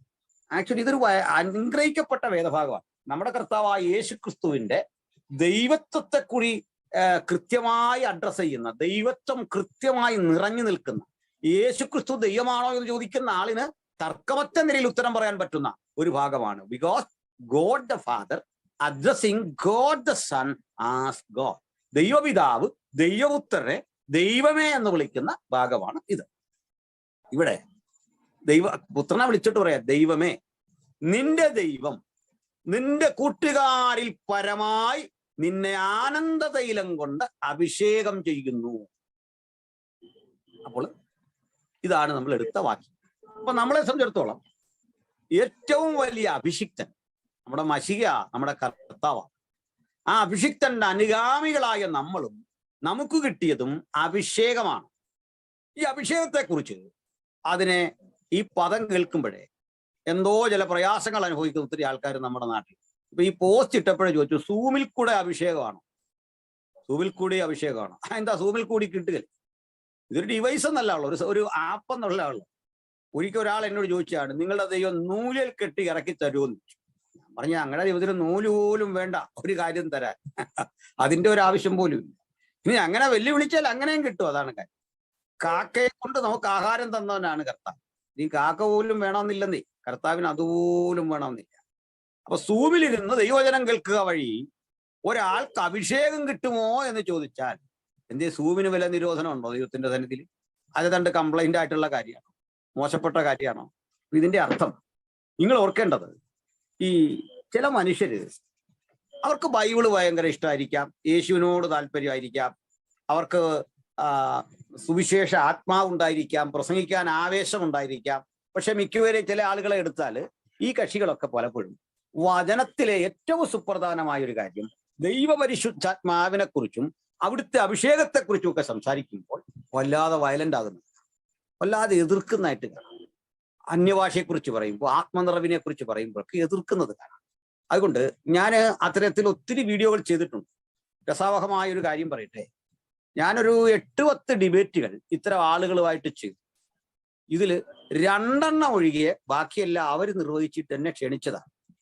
ഓരോ തവണ ക്ഷണിക്കും, എന്നിട്ട് കുറേ ആളുകൾ കൂടുതൽ വരും. അപ്പൊ ഒരിക്കലേ ഞങ്ങൾ ചെല്ലുമ്പോൾ ഞാനും ഇവര് ഒരു ചതിക്കുഴി പോലെ സംവിധാനമെല്ലാം സെറ്റ് ചെയ്തിട്ട്, ഞാനും നമ്മുടെ ലൈജു ജോർജ് കുന്നത്തുണ്ട്, PYPയുടെ പ്രസിഡന്റ്, അദ്ദേഹം തന്നെ കേട്ടറിഞ്ഞു വന്ന എൻ്റെ കൂടെ ഒരു പാസമുണ്ട്. ഇവർ 7-8 പേര് സംസാരിക്കാനുണ്ട്, ഒപ്പം കേൾക്കാനൊരു 10-200 പേരുണ്ട്. എന്നോട് ചോദിച്ചു, ഈ 6-7 പേരോട് നമ്മൾ ഒറ്റയ്ക്കെന്ന്. ഞാൻ പറഞ്ഞു, കുഴപ്പമില്ല, ഇവർ പണ്ടൊരിക്കൽ നടത്തി പോയതല്ല. അതിനുശേഷം 7 പേരുമായിട്ട് വന്നത് ഒരു വചനനിവൃത്തിയാണ്. കാരണം തന്നിലും ബലവാന്മാരായ 7 പേരെ കൂട്ടിക്കൊണ്ടുവരുമെന്നാണ്. തന്നിലും ബലവാന്മാരായ 7 പേരെ കൂടെ കൂട്ടിക്കൊണ്ട് വരുമെന്ന് പ്രമാണമുണ്ട്. ആ പ്രമാണം നമുക്കെന്തോ ഇങ്ങനെ ഈ കാര്യം പറഞ്ഞാലും ഇങ്ങനെ ഒരു ബുദ്ധി കയറി വരും. നിങ്ങൾ ക്ഷമിച്ചേ പറ്റുള്ളൂ. അപ്പം ഈ തന്നിലും ബലവാന്മാരായ 7 കരുത്തന്മാരെ കൂടെ കൂട്ടിക്കൊണ്ട് സംവാദത്തിനോ അവിടെയും കാര്യമായിട്ടൊന്നും രക്ഷപ്പെടാൻ പറ്റിയില്ല. അതിന്റെ കാരണം എന്താന്ന് വെച്ചാല് ഇത് നമ്മുടെ അറിവിലല്ല ഈ വചനത്തിന്റെ ശുശ്രൂഷ. ഇത് ഇവർ ജയിക്കാൻ പോകുന്നില്ലെന്നേ, തോൽവി ഉറപ്പിച്ച യുദ്ധത്തിലാണേ വരുന്നേ. അതിന്റെ കാരണം നമ്മൾ ഈ കൈകാര്യം ചെയ്യുന്നത് അറിവിന്റെ ആധിക്യം കൊണ്ടല്ല, ആത്മനിറവിന്റെ പ്രചോദനം കൊണ്ടാണ്.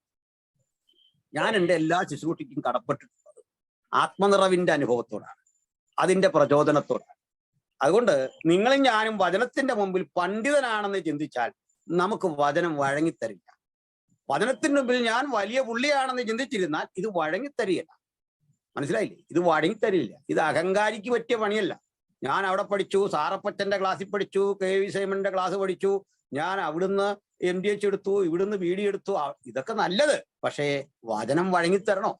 വചനം വഴങ്ങിത്തരാൻ ആ പരിശുദ്ധാത്മാവിന്റെ നിറവിന് കീഴടങ്ങുന്ന ഒരു മനോഭാവമുള്ളിടത്ത് വചനം നിങ്ങൾക്കും എനിക്കും വഴങ്ങും.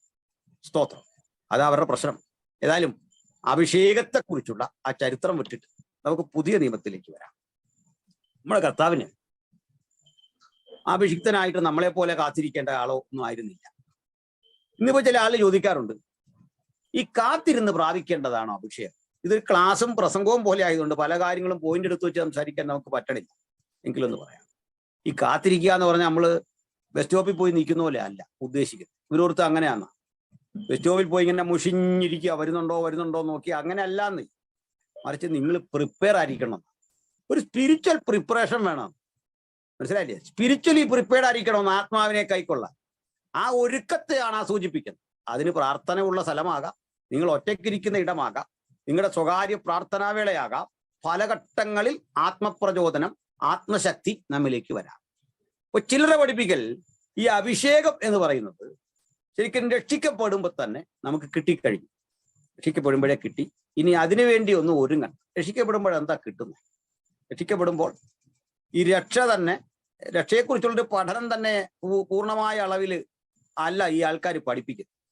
നമ്മൾ രക്ഷിക്കപ്പെട്ടുകൊണ്ടിരിക്കുന്നു. 3 പ്രയോഗത്തിലും അർത്ഥമുണ്ടെങ്കിലും ഒരു കാര്യം ഓർക്കേണ്ടത്, രക്ഷ പൂർണ്ണമാകുന്നെന്ന യേശുവിന്റെ വരവെങ്കില.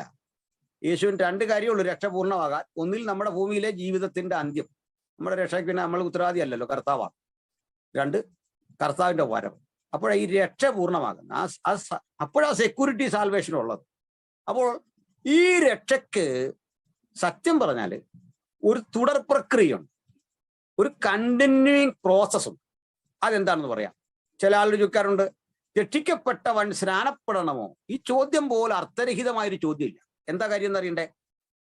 നമ്മള് തിരുവെഴുത്ത് പഠിച്ചാൽ രക്ഷ എപ്പോ കഴിഞ്ഞു അടുത്ത നിമിഷം സ്നാനം, അടുത്ത നിമിഷം ബൈബിളിൽ സ്നാനം. പക്ഷെ നമ്മൾ എന്ത് ചെയ്യുന്ന വെച്ചാൽ ഈ രക്ഷിക്കപ്പെട്ടവനെ എന്ത് ചെയ്താൽ സ്നാനപ്പെടുത്തുക. അവനെ വിളിച്ച് ക്ലാസ് പഠിപ്പിച്ച് കുമ്പനാട്ടിൽ നിന്ന് പുസ്തകം മേടിച്ചുകൊണ്ട് വന്ന് ഇവനെ ഇരുത്തിപ്പൊരിച്ച ആ പയ്യനൊന്നും തലേ കീറുന്നില്ല ആർക്കും. ഇന്ന് വരെ സ്നാനത്തിന് ക്ലാസ് പഠിച്ചവർക്കൊന്നും. ഇതിന് നമ്മളതിന് പറയുന്ന കാര്യം, ഇവൻ വിശ്വാസത്തിൽ നിൽക്കുമോന്ന് നമുക്കൊന്ന് നോക്കണം. മറ്റൊരുത്തൻ വിശ്വാസത്തിൽ നിൽക്കുമോന്ന് നോക്കാൻ നമുക്ക് ആര് തന്നു അധികാരം? ഈ നമ്മളെപ്പോൾ അറിവ് പത്രോസിനും യോഹന്നാനും ഒന്നും ഇല്ലായിരുന്നു. അവൻ പിന്മാറിപ്പോയ എന്ത് ചെയ്യുന്നു? പിന്മാറിപ്പോയാൽ പോട്ടെ. എൻ്റെ അഭിപ്രായത്തിൽ ഒരാൾ രക്ഷിക്കപ്പെട്ടാൽ അന്ന് തന്നെ സ്നാനപ്പെടുത്തണം. ഇനി അവസരമില്ല, ഏറ്റവും അടുത്ത അവസരം ആ മാതൃകയാ ബൈബിളിൽ കാണുന്നത്. അല്ലെങ്കിൽ അത് പഠിപ്പിക്കണം.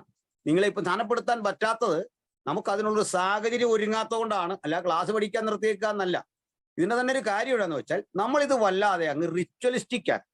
ഒന്നാമത് ഈ വല്ലാതെ റിച്വലിസ്റ്റിക് ആയി കഴിഞ്ഞാൽ ആൾക്കാർക്കൊന്നും പിടികിട്ടില്ല. നമ്മൾ ഈ വെള്ളത്തിലേക്ക് ഇറങ്ങി നിന്നിട്ട് ഈ മനുഷ്യനോട് ഈ കടുകട്ടിയായ ചോദ്യമെല്ലാം കൂടെ ചോദിച്ചു വന്നാൽ അത് ഒന്നാമത് വെള്ളത്തിന്റെ തണുപ്പ്, അവിടെ നിന്നുകൊണ്ടുള്ള നമ്മുടെ പാസുമാരുടെ ആ വൈബ്രേഷൻ, മനസ്സിലായില്ലേ? ഇത് രണ്ടും കൂടെ ആയി കഴിഞ്ഞാൽ നമ്മളും തണുത്ത് നിൽക്കുന്നു, ഈ മുങ്ങാൻ നിൽക്കുന്നതിന് തണുത്ത് നിൽക്കുന്നു. നമ്മളവിടെ നിർത്തിയിട്ട് അനുഭവ ഈ ജാതിയുടെ പാവപരിഹാരത്വം എന്ന് പറയണ്ട. അതിനിങ്ങനെ ഈ ജാതിയുടെ പാവപരിഹാരത്വം എന്നൊക്കെ പറയാം. അനുഭജാതിയുടെ പാവത്തിന്റെ പരിഹാരത്തിനോ വെള്ളത്തിന്റെ തണുപ്പും നമ്മുടെ വൈബ്രേഷനോട് ആയി കഴിയുമ്പോഴേക്ക് ശ്രദ്ധിക്കാൻ നേരം കിട്ടത്തില്ല. അങ്ങനെ ചോദിച്ച് അവസാനം ചോദിക്കും, കർത്താവായ യേശു ക്രിസ്തു ദൈവപുത്രനെന്നും നിന്റെ പാപത്തിന്റെ പരിഹാരത്തിനായി മരിച്ചു എന്നും. ഞാൻ പറയുന്നത്രയും പോലും മര്യാദയ്ക്കല്ല. വാനവിരവിൽ സഭയെ ചേർക്കാൻ വേഗം വരുന്നുവെന്നും പ്രിയ തങ്കപ്പൻ വിശ്വസിക്കുന്നു. ഇങ്ങനെ ഒരിക്കൽ ഒരാളോട് ചോദിച്ചു, അവൻ ആ ചോദ്യം തീരുന്നപ്പോൾ ചോദിച്ചു, പിന്നെ ഒന്നേന്ന് ചോദിക്കേണ്ടി വന്നു. അന്നേരം ആ പുള്ളി ഞെട്ടി ഉണർന്ന് ഈ കാര്യം കേൾക്കാൻ ശ്രമിക്കുന്നു. സായിപ്പ് സ്നാനപ്പെടുത്തി ഇത്രയൊന്നും ചോദിക്കുകയല്ല. അങ്ങനെ നമ്മളോട് ചോദിക്കും, why do we want to be baptized? I do you want to be baptized? നീ എന്തിനാ സ്നാനപ്പെടുന്നത്? നല്ല ബോധത്തോടെ പറയണം, സാറേ ഇന്നതാ കാര്യം. അയാളങ്ങ് മുക്കുക, നമ്മൾ ഈ കാണിക്കുന്ന പോലെ മുക്കിയിട്ട്. അപ്പൊ ഇതിനകത്ത് ഒരു കാര്യം കൂടെ, ഞാൻ ഒരാളെ ഇങ്ങനെ മുക്കിയത് എൻ്റെ ആരോഗ്യക്കുറവ് പരിഗണിച്ച, അല്ലെ 3-4 തവണ നമ്മളൊന്ന് മുങ്ങേണ്ടി വരും. മനസ്സിലായില്ല? അവൻ നമ്മളെയും കൊണ്ട് മുങ്ങും. ഇങ്ങനെ അങ്ങ് മുക്കി. ഒരാൾ പറഞ്ഞ അതല്ല ഇതിന്റെ മാതൃക. ഞാൻ പറഞ്ഞ ഏതാ മാതൃക? ഇങ്ങനെ വെച്ചിട്ട് മലത്തി മുക്കണം. മലത്തി മുക്കിയെങ്കിലേ അത് ശവോടക്കോടിനോട് കറക്റ്റ് നീതി പുലർത്തുള്ളൂ. ഞാൻ പറഞ്ഞ ശവോടക്കനോട് പ്രതിരൂപാത്മകമായിട്ടല്ല. അല്ലല്ല, ഈ വെള്ളം ശവക്കുഴി, നീ ശവോടക്കുന്ന ആള്, മറിച്ച് അവിടെ നിന്ന് മുങ്ങുന്ന ആള് ശവം. അതെല്ലാം ശരി. അപ്പൊ ഞാൻ ചോദിച്ചാ, അങ്ങനെ ആണെങ്കിൽ ഏത് നാട്ടിലാ ഈ ശവക്കുഴിക്കകത്ത് ഇറങ്ങി നിന്ന് കുഴിച്ചിടുന്നേ? അതുകൂടെ പറയണമല്ലോ. എവിടെയെങ്കിലും ഈ ശവക്കുഴിക്കകത്ത് ഇറങ്ങി നിന്നേ. കോവിഡ് വന്നപ്പോ പോലും അങ്ങനെ നമ്മൾ ചെയ്തിട്ടില്ല. അപ്പൊ എന്നോട് ഇയാൾ നന്നാകാൻ പോകുന്നില്ല, പറഞ്ഞിട്ട് കാര്യമില്ല. ഞാൻ പറഞ്ഞു വെച്ചാൽ ഈ വണ്ണമുള്ള മനുഷ്യനെ കൊണ്ട് ഞാനിങ്ങനെ വീണ്, അവനും മറിഞ്ഞു വീണ്, ഞാനും മറിഞ്ഞു വീണ്. ഡിപ്പിൻ്റെ ദ വാട്ടർ, അത് പോരെ? ആള് മുങ്ങിയാ പോരെ? ഒറ്റവാക്കി പറഞ്ഞാൽ അന്നേരം നമ്മൾ ഈ പറയുന്ന കഥകളും നമ്മൾ ഈ പറയുന്ന സംഭവങ്ങളും കേട്ടല്ല രക്ഷയുടെ വിധി തീരുമാനിക്കുന്നു. എന്നൂടെ പറയട്ടെ, ഈ പറഞ്ഞു വന്നോണ്ട് ചില ആൾ പറയാണ് ഇങ്ങനെ മുങ്ങിക്കഴിഞ്ഞിരുന്നേക്കുമ്പോൾ മുഖം തൂക്കരുത്, തുപ്പരുത് എന്നുള്ള ശരിയാ. കാരണം തൊട്ടുപണ്ടി നമ്മൾ നിൽക്കുകയല്ലേ, അതുകൊണ്ടാണ്. തുപ്പരുത്, അതൊരു മര്യാദയുടെ പേരില്ല, അല്ല ഉപദേശമല്ല. മുഖം തൂക്കരുത്, തല തോർത്തരുത്, ഇതൊക്കെ ആരുണ്ടാക്കിയ നിയമമാണെന്നൊരു പിടിയില്ല. അപ്പോ ഇത് ഇങ്ങനെ തൂർത്തു കഴിഞ്ഞാൽ എൻ്റെ അർത്ഥം പിന്മാറിപ്പോകുന്നു. ഇത് എവിടുന്നാണ് നിങ്ങൾ ഈ ഐഡിയ കണ്ടെത്തി? ആരാണ് ഈ ആചാരം തന്നത്? ചുരുക്കി പറഞ്ഞ സ്നാനം പെട്ടെന്ന് നടത്തണം. മനസ്സിലായില്ലേ? രക്ഷിക്കപ്പെട്ടവനെ പെട്ടെന്ന് മുക്കണം. ക്ലാസ് പഠിച്ച ബലത്തിലല്ല നിൽക്കുന്നത്. കാരണം MDH കാരനും പോയിട്ട് ഇപ്പൊ ദേ കോൾ സെന്ററിൽ പണിയെടുക്കുന്നുണ്ട്. അത്രയും പഠിപ്പുള്ളവരില്ലല്ലോ. അവന്റെ കോൾ സെന്ററിൽ പണിയെടുക്കുന്ന കാലമാണ്. മനസ്സിലായില്ലേ? ഭായിമാർ ഇഷ്ടം പോലെ വന്ന് കേരളത്തിൽ പണിയെടുത്തത് കട്ടക്കളത്തിൽ പണിയെടുക്കുകയാണ്. MDH ഒക്കെ ഉള്ളവന്മാരാണ്. ഇതാ പ്രശ്നം. അണ്ട് ക്ലാസ് അല്ല നമ്മെ പിടിച്ചു നിർത്തിയത്, അവിടുത്തെ കൃപയാണ്. അപ്പോൾ ഈ വ്യക്തി ഒരു പ്രോസസ് അങ്ങോട്ട് കഴിഞ്ഞു, അടുത്തൊരു പ്രോസസ്സുണ്ട്. ഇത്ര ഇവന്റെ പ്രതികരണം. രക്ഷ ദൈവത്തിന്റെ ദാനം, സ്നാനം എന്റെ പ്രതികരണം. ഞാൻ അനുസരിച്ചതിന്റെ തെളിവാ സ്നാനം. മനസ്സിലായില്ലേ? സ്നാനം, ഞാൻ സ്നാനമല്ല എന്റെ വിഷയം, എങ്കിലും പറയേണ്ടി വരുന്നു, കണക്റ്റഡ് ആയതുകൊണ്ടേ. ഇനി ആത്മസ്നാനം കൂടെ വരുന്നുണ്ട്, അതുകൂടെ കൈകാര്യം ചെയ്തെങ്കിലേ ഉത്തരം പൂർണ്ണമാണ്. എനിക്ക് അതിന് നേരമില്ല.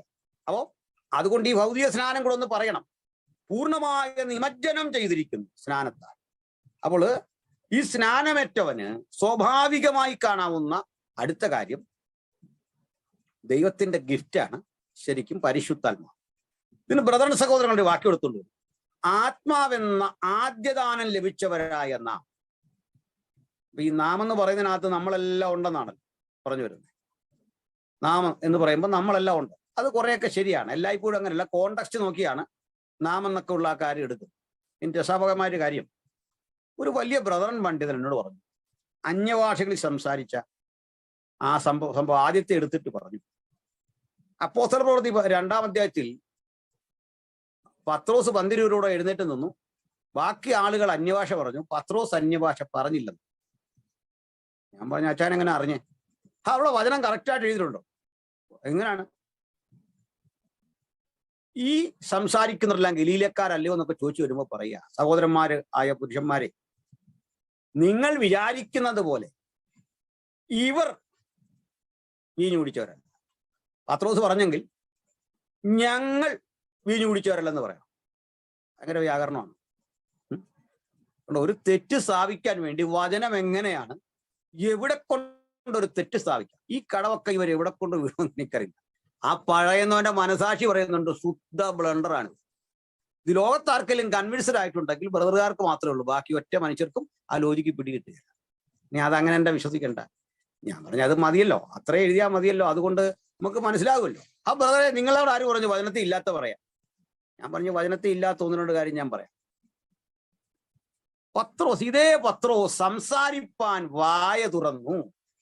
അടച്ചതായിട്ട് വാക്യമില്ല, ഉണ്ടോ? ഇയാൾ വായ അടച്ചു എന്ന് വാക്യമില്ല, വാ തുറന്ന് അവിടെ ഇരിക്കുകയാണോന്ന്. പത്രോസ് സംസാരിപ്പാൻ വായ തുറന്നു. അടച്ചു എന്ന് വെച്ചാൽ ഊഹിക്കുകയാണോ, ബൈബിളിലെ വാക്യം വായിച്ച് വിശ്വസിക്കുകയാണോ? ഇപ്പൊ പറയാൻ പറ്റും. അത് അതിൻ്റെതായിരിക്കുന്നതായ ഞാൻ പറഞ്ഞ അങ്ങനെ അതിൻ്റെതായിരിക്കുന്നതായിട്ടുള്ളതാക്കണ്ട. ഇതിപ്പോ ഇനി മറുപടി പറയാൻ പറഞ്ഞു. വിടരുത്, അവിടെ തന്നെ പിടിച്ചിരുത്തണം. ഇനിയും പറയാം. യോഹന്നാൻ ഒട്ടക രോമം കൊണ്ടുള്ള ഉടുപ്പും അരയിൽ തോൽവാറും വെട്ടുക്കിളിയും കാട്ടുതേനും. അവിടെ വായിച്ച് യോഹന്നാൻ ഒട്ടക രോമങ്ങളുടെ ഉടുപ്പ്, അരയിൽ തോൽവാറ്. പാൻറ് ഇട്ടതായിട്ട് വാക്യമില്ല, മനസ്സിലായോ? അപ്പോ പാൻറില്ലാതെ ഈ അരയിൽ തോൽവാറ് കെട്ടിക്കൊണ്ട് നടക്കുക. എന്താ നിങ്ങൾ ഇങ്ങനെയാണോ വാക്യം മനസ്സിലാക്കുന്നത്? അപ്പൊ പുള്ളി പഴയ വാക്കുകാരി എന്നോട് പറഞ്ഞു, ഇയാൾ ഒരു അഹങ്കാരിയാണെന്ന് ഞാൻ കേട്ടിട്ടുണ്ടെന്ന്. ഞാൻ പറഞ്ഞു, ആ കേൾവി വിശ്വസിച്ചു. അത് തന്നെ വലിയ കാര്യം. അതുപോലെ ഇതങ്ങ് വിശ്വസിച്ചാൽ മതി. എന്നെ കുറിച്ച് കേട്ടൊരു കേൾവി പോലെ ആ വിശ്വസിക്കാൻ കാണിച്ച ദീർഘക്ഷമ ഇത് വിശ്വസിക്കാനുള്ള ഒന്ന് കാണിച്ചാൽ മതി. പോട്ടെ, ഏതായാലും പറഞ്ഞു വെച്ചത്, ഈ ആത്മനിറവിനെ പ്രാപിക്കൽ എന്ന് പറഞ്ഞാൽ രക്ഷിക്കപ്പെടുമ്പോ കിട്ടുന്ന കാര്യമല്ല. രക്ഷിക്കപ്പെടുന്നോടത്തിന് ആത്മനിറവ് കിട്ടുന്നില്ല. ആത്മാവിനെ കിട്ടുന്നുണ്ട്, ആത്മനിറവിനെ കിട്ടുന്നില്ല. കാരണം ആത്മസഹായത്താലാണ് നമ്മൾ രക്ഷിക്കപ്പെടുന്നത്. തർക്കമൊന്നും വേണ്ട. ആത്മാഭിഷേകം എന്നത് ദൈവികമായ നിയോഗത്താൽ നമുക്ക് ലഭിക്കുന്ന പരിശുദ്ധാത്മാവിന്റെ അളവാണ്. തന്നോട് യാചിക്കുന്നവർക്ക് പരിശുദ്ധാത്മാവിനെ എത്രയധികം കൊടുക്കും, അതൊരു രണ്ടാം നിയോഗം തന്നെയാണ്, രണ്ടാമത്തെ പ്രക്രിയ തന്നെയാണ്. അപ്പൊ ആദ്യം തമ്മിൽ അഭിഷേകം ഉണ്ടോ? ഉണ്ട്. ആത്മനിറവുണ്ടോ? ഉണ്ട്. അതിന്റെ പൂർണ്ണത ആ നിറവിലേക്ക്. കാരണം ദൈവാത്മാവിലല്ലാതെ ഒരുവന് ക്രിസ്തു ദൈവപുത്രൻ എന്ന് പറയാൻ സാധിക്കില്ല. പ്രേരണ ഉള്ളവനാണ് കേട്ടോ, അല്ല ചുമ്മാ വായിച്ചു വിടുന്നവനല്ല. ഒരാൾ ക്രിസ്തുവിനെ ഞാൻ ദൈവമായി കാണുന്നു പറയുന്നില്ലല്ല. ആത്മാർത്ഥമായി യേശുവിനെ അനുഗമിക്കാൻ ഒരാൾക്ക് സാധിക്കണമെങ്കിൽ ആത്മപ്രചോദനം വേണം. ആത്മപ്രചോദനം, പരിശുദ്ധാത്മ പ്രചോദനം. അത് അംഗീകരിച്ചവന് കർത്താവ് കൊടുക്കുന്ന ഗിഫ്റ്റാണ് ശരിക്കും ആത്മാഭിഷേകം. നിങ്ങൾ ഒരാളത് വേണ്ടെന്ന് പറഞ്ഞാൽ കിട്ടത്തില്ല, അത് വേറൊരു കാര്യം. വേണ്ട എന്ന് വെച്ചാൽ കിട്ടുന്ന സാധനമല്ല. മനസ്സിലായില്ലേ? ഈ കടുംപിടുത്തമാണ് ചിലർക്ക്. അപ്പൊ ഇനി നമുക്ക് അതിന്റെ മറ്റു ചില തലങ്ങളിൽ കൂടി ഒന്ന് കടന്നു പോകണം. ഇവിടെ ഒരുവനിൽ ആത്മാവ് വന്നാൽ അതിന്റെ ഏകവും പ്രത്യക്ഷവുമായ അടയാളമാണോ അന്യഭാഷ എന്നൊരു വാദം. അല്ലെങ്കിൽ ഞാൻ അതിനോട് പൊരുത്തമില്ല, എനിക്ക് ആ വാദത്തോട് യോജിപ്പില്ല. പ്രത്യക്ഷ അടയാളമാണ് അന്യഭാഷ എന്ന് പറഞ്ഞാൽ സന്തോഷമുണ്ട്, ഒരു കുഴപ്പമില്ല. പ്രത്യക്ഷ അടയാളം അന്യഭാഷയാകാം, പക്ഷെ ഏകവും പ്രത്യക്ഷവും എന്ന് പറയാൻ പറ്റില്ല. കാരണം എല്ലാ അടയാളങ്ങളും പ്രത്യക്ഷമാകണമെന്നില്ല, അയാൾക്ക് അനുഭവേദ്യമായാൽ. ഒരാൾ അഭിഷേകം പ്രാപിച്ചു എന്ന് പറഞ്ഞാൽ അതിന്റെ തെളിവ് അന്യഭാഷ പറഞ്ഞതാണോ എന്ന് ചോദിച്ചാൽ അല്ല എന്ന് പറയാൻ എനിക്ക് സാധിക്കും. അപ്പോൾ തന്നെ പരിശുദ്ധാത്മാവ് വന്ന ഇടങ്ങളെ പരിശോധിച്ചാൽ മഹാഭൂരിപക്ഷം ഇടങ്ങളിലും അവർക്ക് അന്യഭാഷാ ഭാഷണം ഉണ്ടായി. നമുക്കതിനൊരു ഒന്ന് രണ്ട് വചനം എടുത്തു പോകാൻ നമുക്ക് നേരമില്ല, പറഞ്ഞാൽ. അപ്പോസ്തലന്മാർ കരം വെച്ചപ്പോൾ അവരിൽ ആത്മാവ് ലഭിച്ചത് ശിമോൻ കണ്ടാറേ. ശിമോൻ എങ്ങനെ കാണാൻ പറ്റിയത്? ഇവൻ അന്യഭാഷ ലഭിച്ചു എന്ന് അഭിഷേകം കിട്ടിയത് കാണാൻ പറ്റിയത് എങ്ങനെ? അപ്പൊ ഇതിനൊരു ബഹുസ്ഫുരണമുണ്ട്, മനസ്സിലായില്ലേ? ആ ബഹുസ്ഫുരണം അന്യഭാഷയായി വന്നു. അപ്പോൾ തത്വത്തിൽ ഏതാണ്ട് ഞാൻ പറഞ്ഞു വരുന്നത് അന്യഭാഷ പറയണം എന്ന വാദത്തിന്റെ കാർക്കശതയിൽ തന്നെയാണ്. പക്ഷെ അത് ഉപദേശമാക്കിയിട്ട് ഏകം പ്രത്യക്ഷം എന്ന് പറയുന്നതിനേക്കാൾ നല്ലത് അന്യഭാഷാ ഭാഷണം. ആത്മാവിനെ ഒരുവൻ പൂർണ്ണ അളവിൽ പ്രാപിക്കുമ്പോൾ അവനിലേക്ക് അന്യഭാഷാ ഭാഷണം ഉണ്ടാകും. അതൊരുവന് കാണാൻ സാധിക്കും, മനസ്സിലാക്കാൻ സാധിക്കും. അന്യഭാഷ മനസ്സിലാക്കാൻ സാധിക്കുമെന്നല്ല, അയാൾ അന്യഭാഷ പറയുന്ന ഇതുവരെ കണ്ട അനുഭവങ്ങളിൽ നിന്ന് വിഭിന്നമായൊരളവിലേക്ക് ഇയാൾ വ്യത്യാസപ്പെടുന്നു എന്നുള്ള കാര്യം കണ്ടവർക്കും മനസ്സിലാവും. ഇവിടെ ഒരു കാര്യം, നമ്മുടെ ബഹുമാനനായ ES തോമസ് സാറൊക്കെ സ്ഥിരം ഒരു പോസ്റ്റ് ഇടാറുണ്ട്, നിങ്ങളത് കാണുന്നു. അതൊക്കെ ഈ പോസ്റ്റ് ഇടും, നമ്മൾ അതിലേക്ക് അറ്റൻഡ് ചെയ്ത് തന്നു കഴിയുമ്പോഴേക്ക് ഉപാധി പറഞ്ഞങ്ങ് മാറും.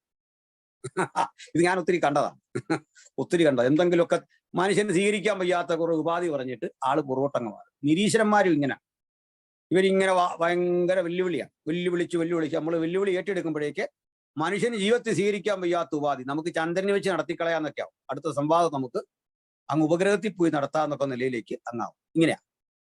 ഇതാണ് ഒരു വിഷയം. തോൽവി ഭയന്ന് ചെയ്യുന്ന പരിപാടിയാണ്. അപ്പൊ അതിന്റെ അത്തരം കാര്യങ്ങൾ കൊണ്ട് നമ്മൾ ഏതാണ്ട് അതിൽ നിന്ന് കുറെയൊക്കെ അങ്ങ് മാറി.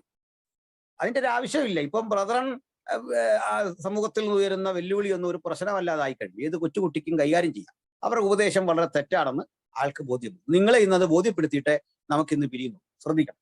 സ്തോത്രം. അപ്പോ ഇതൊക്കെയാണെങ്കിൽ സംഘാടകര് ഈ സമയമാകുമ്പോൾ എന്നെ സമയത്തിന് മുമ്പ് ദണ്ണിപ്പിക്കരുത്. നിങ്ങൾ ഇതിനകത്ത് ഒരു മെസ്സേജ് ഇട്ടേക്കണം. അപ്പം സമയമായി, ഒരു 5-10 മിനിറ്റിന് മുമ്പ് സമയമായി എന്നൊന്ന് അറിയിക്കണം. മനസ്സിലായില്ലേ? ഞാനൊരിക്കൽ ഇങ്ങനെ പ്രസംഗിച്ചുകൊണ്ടിരിക്കുമ്പോൾ പരസ്യോഗമാണ്. അപ്പൊ അവിടുത്തെ നടത്തുന്ന പുള്ളിക്കാകെ പേടി.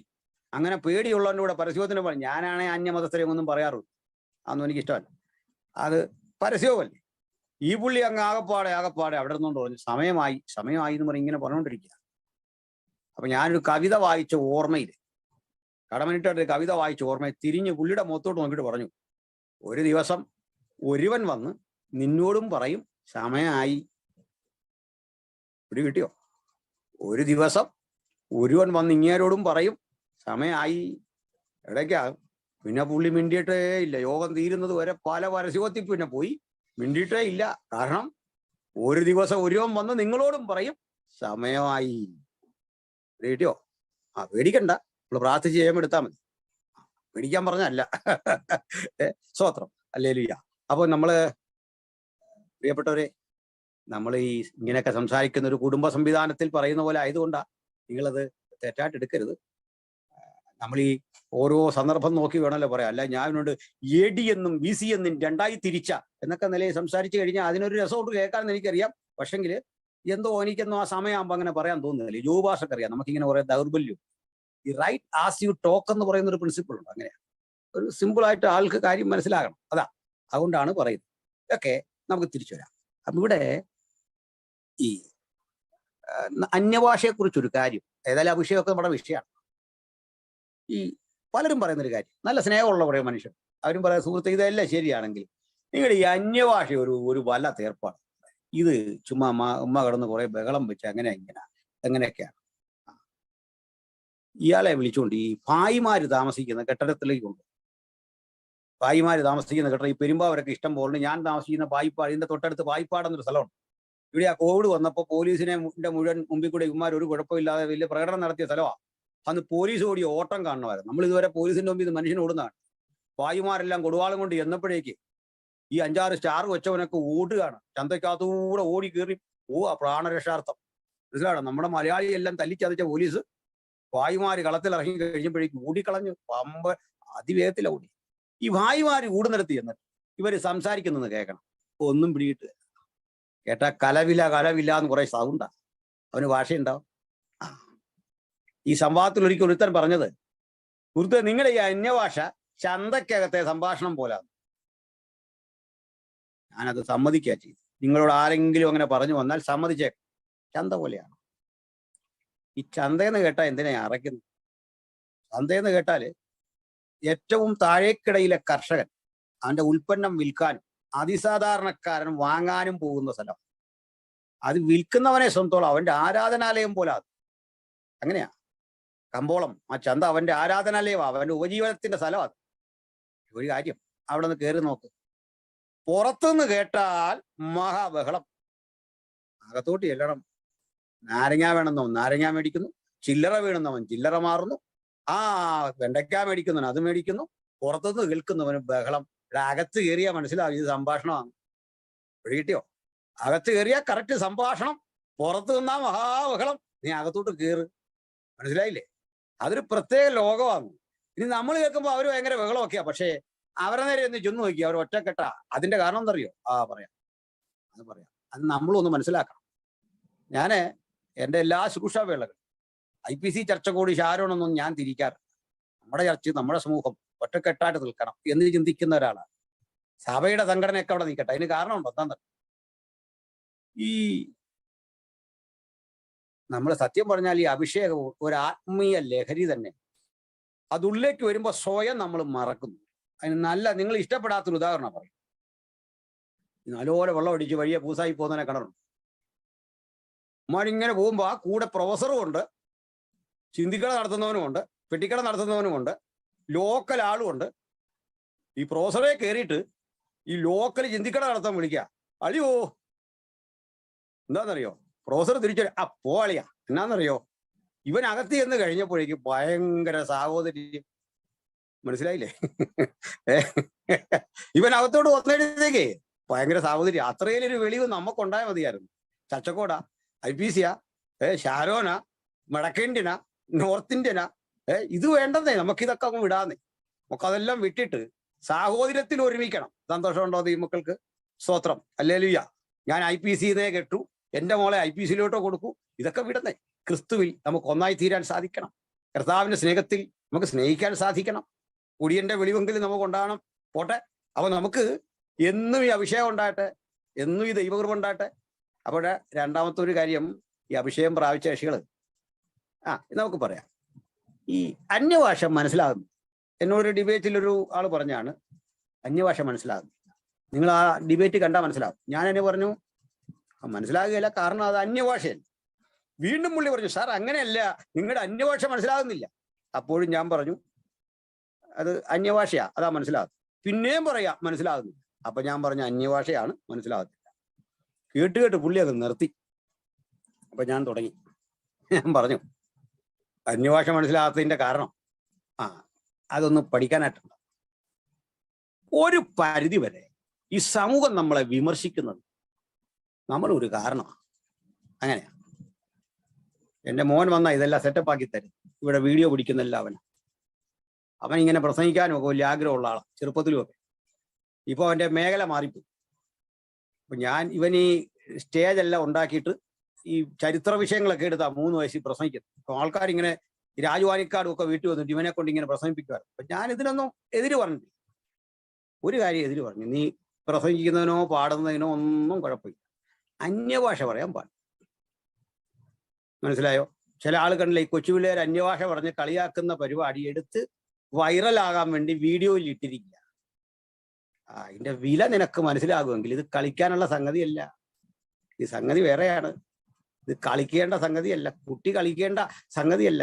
കുഞ്ഞുങ്ങൾ കളിക്കാൻ വേണ്ടിയിട്ട് അവര് പറഞ്ഞു കേൾക്കുമ്പോ ചിരിക്കുന്ന നിനക്കും ഉണ്ട് ഒരു ന്യായവിധി. ഇതെന്താന്നാ വിചാരം? സംഭവം എന്താന്നാ വിചാരിച്ചിരിക്കുന്നത്? കുഞ്ഞിനോട് ക്ഷമിക്കും, കുഞ്ഞിനെ ഇങ്ങനെ പ്രോത്സാഹിപ്പിക്കുന്ന പണിയില്ലേ? ദൈവം കൊടുത്താൽ പറഞ്ഞോട്ടെ, പ്രശ്നമൊന്നും. ഞാൻ ഇന്നും ദൈവം അനുവദിക്കാതെ, ദൈവാത്മനിയോഗം ഇല്ലാതെ അന്യഭാഷ പറഞ്ഞു. ചില ആൾ പറയും, ദൈവമക്കളെ നമുക്ക് അല്പനേരം അന്യഭാഷ പറഞ്ഞങ്ങ് ആരാധിക്കും.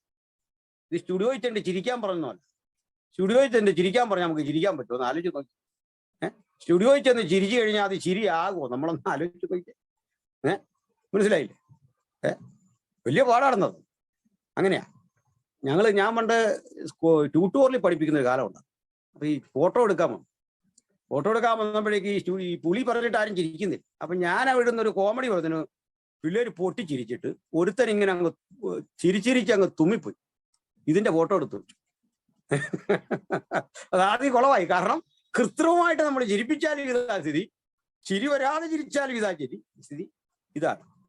ഇനി ചില ആളുകളെ സംബന്ധിച്ചോളം ഈ അത്യാവശ്യം കോമഡി പറയുന്നതിനോട് താല്പര്യമില്ലാത്ത ആൾക്കാരാണ്. അവർക്ക് ചിരിക്കണമെന്നുണ്ട്. പക്ഷെ ഈ മുറുക്കാൻ വായിലിട്ട് ചനങ്ങാതിരിക്കുന്നവർ, ഇങ്ങനെ വെക്കുന്നവരെ കണ്ടിട്ടില്ലേ? കൂടെ എൻജോയ് ചെയ്യത്തില്ല, പക്ഷെ മുറുക്കാൻ വായിലിട്ട് വെച്ച് തുപ്പാൻ വയ്യാതിരിക്കുന്ന പോലെ അങ്ങനെയുള്ളവരെ നമ്മൾ കണ്ടിട്ടുണ്ട്. പോട്ടെ. ഞാനിങ്ങനെ ഒരു യോഗത്തിൽ ചെയ്തപ്പോ ഒരു അമ്മച്ചി നമ്മളോട് ഈ പിണങ്ങി, നമ്മൾ ഈ പ്രകടനമൊക്കെ കാണിക്കുന്നവർക്കെതിരെ പറഞ്ഞ് ഇഷ്ടപ്പെടാതെ ഇങ്ങനെ വന്നു. ചില കാര്യങ്ങൾ സർക്കാസമൊക്കെ വന്നപ്പോ ചിരിക്കണമെന്നുണ്ട്, പക്ഷെ എന്നോടുള്ള വിരോധം കൂടെ ചിരിക്കും. ഞാൻ മുറുക്കാൻ വായിലുണ്ടോന്ന് ചോദിച്ചു. അന്നേരം ചിരി തുടങ്ങി. പറഞ്ഞു വന്നതിന്റെ അർത്ഥം ശ്രദ്ധിക്കണം. ഈ അന്യഭാഷ ഭാഷണത്തിന്റെ തെറ്റായ ഒരു രീതിയാ പറഞ്ഞത്. അത് പറയാം. എന്താണ് അന്യഭാഷ എന്ന് പറഞ്ഞിട്ട് ഞാൻ അങ്ങോട്ട് വരാവേ. അപ്പൊ തെറ്റും ശരിയും മനസ്സിലാവും. ഇത് ഏത് അഭിഷിക്തം പറഞ്ഞാലും നിങ്ങൾ ചാടിക്കേറി പറയേണ്ട കാര്യമല്ല. മനസ്സിലായില്ലേ? നമുക്ക് കുറച്ചു നേരം അന്യഭാഷ പറയാന്ന് പറഞ്ഞാൽ ആത്മനിയോഗം ഇല്ലാതെ പറയും. ഒരു ക്രിയയെ ആത്മനിയോഗം ഇല്ലാതെ ചെയ്യരുത്. പിടികിട്ടിയോ? പറയാം. ചിലടത്ത് ചെന്നാല് നമ്മളോട് പറയാണ്, കുറച്ചു നേരം നമുക്ക് കരങ്ങളെ വീശി ദൈവത്തെ ആരാധിക്കാം. ഞാൻ ചെയ്യലെന്നല്ല, ഒരു മര്യാദയുടെ പേരിൽ 1-2 തവണയൊക്കെ ഇങ്ങനെ കാണിച്ചപ്പോ, ഇത് പ്രായമുള്ള മനുഷ്യർക്കല്ല ഈ പയ്യൻ കാണിക്കുന്ന പോലെ ഇങ്ങനെ നിൽക്കാനൊക്കെ. ഒരുതരം ഈ വണ്ടിയുടെ വൈപ്പർ ഇട്ട് അടിക്കുന്ന പോലെ ഇങ്ങനെ വെക്കുക. ഇങ്ങനെ വെക്കുന്നുണ്ട്. എന്നിട്ട് ഇതുപോലെ മറ്റു പ്രായമുള്ള മനുഷ്യരെ കൊണ്ടല്ല ഈ വൈപ്പർ, മനസ്സിലായില്ലേ? ഞാൻ അവസരം കിട്ടി പറഞ്ഞു, എൻ്റെ മോനെ ഈ വൈപ്പർ മിനിസ്ട്രി നിർത്ത്, ഇങ്ങനെ വെച്ചു ഇങ്ങനെ വെച്ച് നമുക്ക് കുറച്ചു നേരം ആരാധിക്കാം. നീ ഇടയ്ക്ക് കൊണ്ടത്ത് കേട്ട് നമുക്ക് കുമ്മി അടിച്ച് ദൈവത്തെ ആരാധിക്കാം, കുറച്ചു നേരം ഇങ്ങനെ കുമ്മി അടിച്ച് ദൈവത്തെ ആരാധിക്കാം. നീ കേട്ട പ്രിയപ്പെട്ടവരെ, ഇങ്ങനെ കുറെ എണ്ണം നമുക്കിടയിൽ ഇറങ്ങിയ ശേഷമാണ് നമ്മുടെ വിലയും നിലയും പോയത്. നിങ്ങൾ മനസ്സിലായോ? മനസ്സിലായോ? പെന്തക്കോസ്റ്റിന്റെ വിലയും നിലയൊക്കെ പോയിട്ട് ഒരു 25 കൊല്ലമായുള്ള ചില പുള്ളികൾ ഇറങ്ങി വന്ന ഈ പണി, പണത്തിന് വേണ്ടി പ്രസംഗിക്കുന്നവൻ, പ്രസിദ്ധിക്ക് വേണ്ടി പ്രസംഗിക്കുന്നവൻ, കാശ് പറഞ്ഞു മേടിക്കുന്നവൻ, കാശ് നേരിട്ട് മേടിക്കാൻ വയ്യാത്തതിന് പാട്ടുകാരന്റെ ഗേറോഹിൽ മേടിക്കുന്നവൻ, ഞാൻ കാറയിലാ വരുന്നെന്ന് പറഞ്ഞിട്ട് മേടിക്കുന്നവൻ, മനസ്സിലായില്ലേ? ഇതാ കാര്യം. ഇളക്കാൻ പോകുന്നവൻ, പാട്ട് പാടുമ്പോൾ ഇളക്കാൻ ആളിനെ ആവശ്യമുണ്ടോ? അതിന് ചട്ടുവം കൊണ്ട് കേട്ടറിങ്ങാർ വന്നെന്ന് അറിഞ്ഞത് കേട്ടോളൂ. ഇളക്കാൻ ആളെ ആവശ്യമുണ്ടെന്ന് കേട്ടിട്ട് ചട്ടുവം കൊണ്ട് കേട്ടറിങ്ങാർ വന്നെന്ന് കഥയായിരിക്കും, നേരായിരിക്കില്ല. പോട്ടെ. ഏതായാലും പറഞ്ഞു കഴിഞ്ഞാൽ ഇത്തരം ചില പുള്ളികൾ. ഇതിനകത്തൊരു കാര്യം കൂടെ ഞാനൊന്ന് പറയാം. ഈ ചിലയിടത്ത് എന്നാല് ഈ പാട്ടുകാരൊരു ചെറിയ പ്രയോഗം, ഈ മിക്ക പാട്ടുകാരെയും കണ്ടിട്ടില്ലേ, ഈ പാട്ട് തുടങ്ങുന്നതിന് മുമ്പ് പാട്ട് പാടാൻ പറഞ്ഞിട്ട് നമ്മളെ കൊണ്ട് ആദ്യത്തെ ലൈൻ എടുത്തിട്ടേച്ച് പിന്നെ മിണ്ടുക, ഒരക്ഷരം മിണ്ടുക. കണ്ടോ അങ്ങനെയുള്ളവരെ? എന്റെ ദൈവത്താൽ പിന്നെ ഒന്നും മിണ്ടുകയല്ല. ബാക്കി പാവങ്ങൾ നമ്മൾ പറയാം നിശ്ചയമാനുഗ്രഹം ഇങ്ങനെ പാടിക്കൊണ്ടിരിക്കും. അത് തീരുന്നു എന്ന് കാണുമ്പോഴേക്ക് വീണ്ടും തീയിൽ എണ്ണ ഒഴിക്കുന്ന പോലെ നിശ്ചയമാനുഗ്രഹം, ഇത്രയേ ഉള്ളൂ. പിന്നെ നമ്മൾ അതിന്റെ പുറകെ നിൽക്കുക.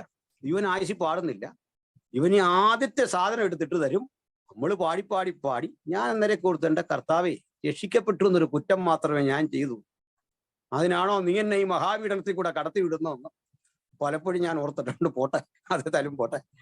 ഇതിനകത്ത് ചിലപ്പോൾ ഒരു കാര്യം, നമ്മൾ ഈ പാട്ട് പാടിക്കഴിയുമ്പോ വെച്ചാ ചിലന്മാര് പറയാ പോരാ, ഈ വായുഗുളിക വിൽക്കുന്നവന്റെ ആ ടോണിലാ പറയുന്നത്, പോരാ, അതിനെ പറ്റിയൊരു ടോണും ആക്കി വെച്ചിരിക്കുക. ഒന്നുകൂടെ ഉച്ചത്തിൽ, ഈ ബസ്സേ വായുഗുളിക വിൽക്കുന്നവന്റെ ആ ടോണും ഇവന്റെ ടോണും തമ്മിൽ ഒരു വ്യത്യാസമില്ല. ആ ടോൺ ഉണ്ടാക്കി വെച്ചിരിക്കുക. ഞാൻ സ്വരം മോശമായതിനെ പറ്റി അവഗണിച്ച് പറഞ്ഞതല്ല, മറിച്ച് ഈ ടോണെല്ലാം ഇങ്ങനെ ആക്കി സെറ്റ് ചെയ്ത് വെച്ചിട്ട് പറയാണ് പോരാ, ഒന്നുകൂടെ, ഇങ്ങനെ ഈ സൗണ്ടിൽ അടിക്കുക. ഈ പോരെന്ന് പറയാൻ ഇവൻ ആര്? എന്റെ വീണ്ടെടുപ്പുകാരനാ, എന്റെ സൃഷ്ടാവിനെ ഞാൻ ആരാധിക്കുന്ന ശബ്ദം പോരെന്ന് പറയാൻ എവൻ ആര്? എന്തോ പോരെന്നാ? ശബ്ദം പോരെന്നാണോ? ഞാനൊരു വസ്തുത പറയാം. നിങ്ങൾക്കത് ഇത്തരം കക്ഷികൾക്ക് ലജ്ജ വരാൻ വേണ്ടി ഒരല്പം ഇറങ്ങിച്ചെന്നൊരു ഉദാഹരണം പറയാം. ഈ നവദമ്പതികളുണ്ടല്ലോ, പുതുതായിട്ട് കല്യാണം, നമ്മളും എല്ലാം അങ്ങനെ വിവാഹം കഴിച്ചു വന്നവരാണ്. അവരെ കണ്ടാൽ പെട്ടെന്ന് മനസ്സിലാവും.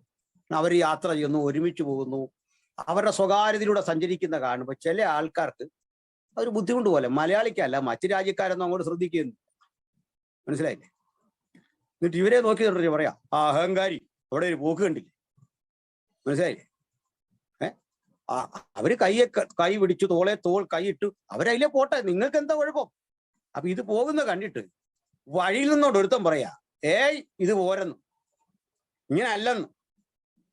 എടാ, കാന്തനും കൂടെ എങ്ങനെ പോകണമെന്ന് വഴിയാത്രക്കാരനാണോ തീരുമാനിക്കുന്നത്? നമുക്ക് മനസ്സിലായോ? എൻ്റെ കാന്തനായ ദൈവത്തെ ഞാൻ എങ്ങനെ സേവിക്കണം, ഞാൻ എങ്ങനെ സ്നേഹിക്കണമെന്ന് വർഷിപ്പ് ലീഡർ അല്ല തീരുമാനിക്കും. മനസ്സിലായോ പറഞ്ഞേ? ഇവരാണ് ഈ തെറ്റിദ്ധരിപ്പിച്ച് വീട്ടിലെ ജനസമൂഹത്തിന്റെ മധ്യത്തിൽ തെറ്റിദ്ധരിപ്പിച്ചു. ഇനി ചില ആളുകളെ സംബന്ധിച്ചോളം ഈ അന്യഭാഷ പറയുന്നത് ഭക്തിക്കനുസൃതമായൊരു പശ്ചാത്തലത്തിലല്ല പറഞ്ഞത്.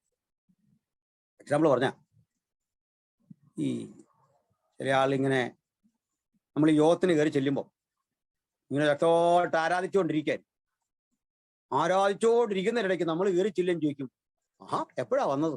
വന്നതേ ഉള്ളൂ. എന്നിട്ട് ഇതിന്റെ ബാക്കി അന്യഭാഷ പറയും. അന്യഭാഷ പറയുന്നതിന്റെ ഇടയ്ക്ക് ചോദിക്കും, ചായ വിത്തൗട്ടാണോ? ആ വിത്തൗട്ടാണ്. അതങ്ങോട്ട് കഴിയുമ്പോൾ ചോദിക്കും, ലില്ലിക്കുട്ടിയും കുഞ്ഞുങ്ങളും ഒക്കെ സുഖമായിട്ടിരിക്കുന്നോ? ആ സുഖമായിട്ടിരിക്കും. പിന്നെ ഇതിന്റെ ബാക്കി പറയും. കണ്ടിട്ടുണ്ടോ?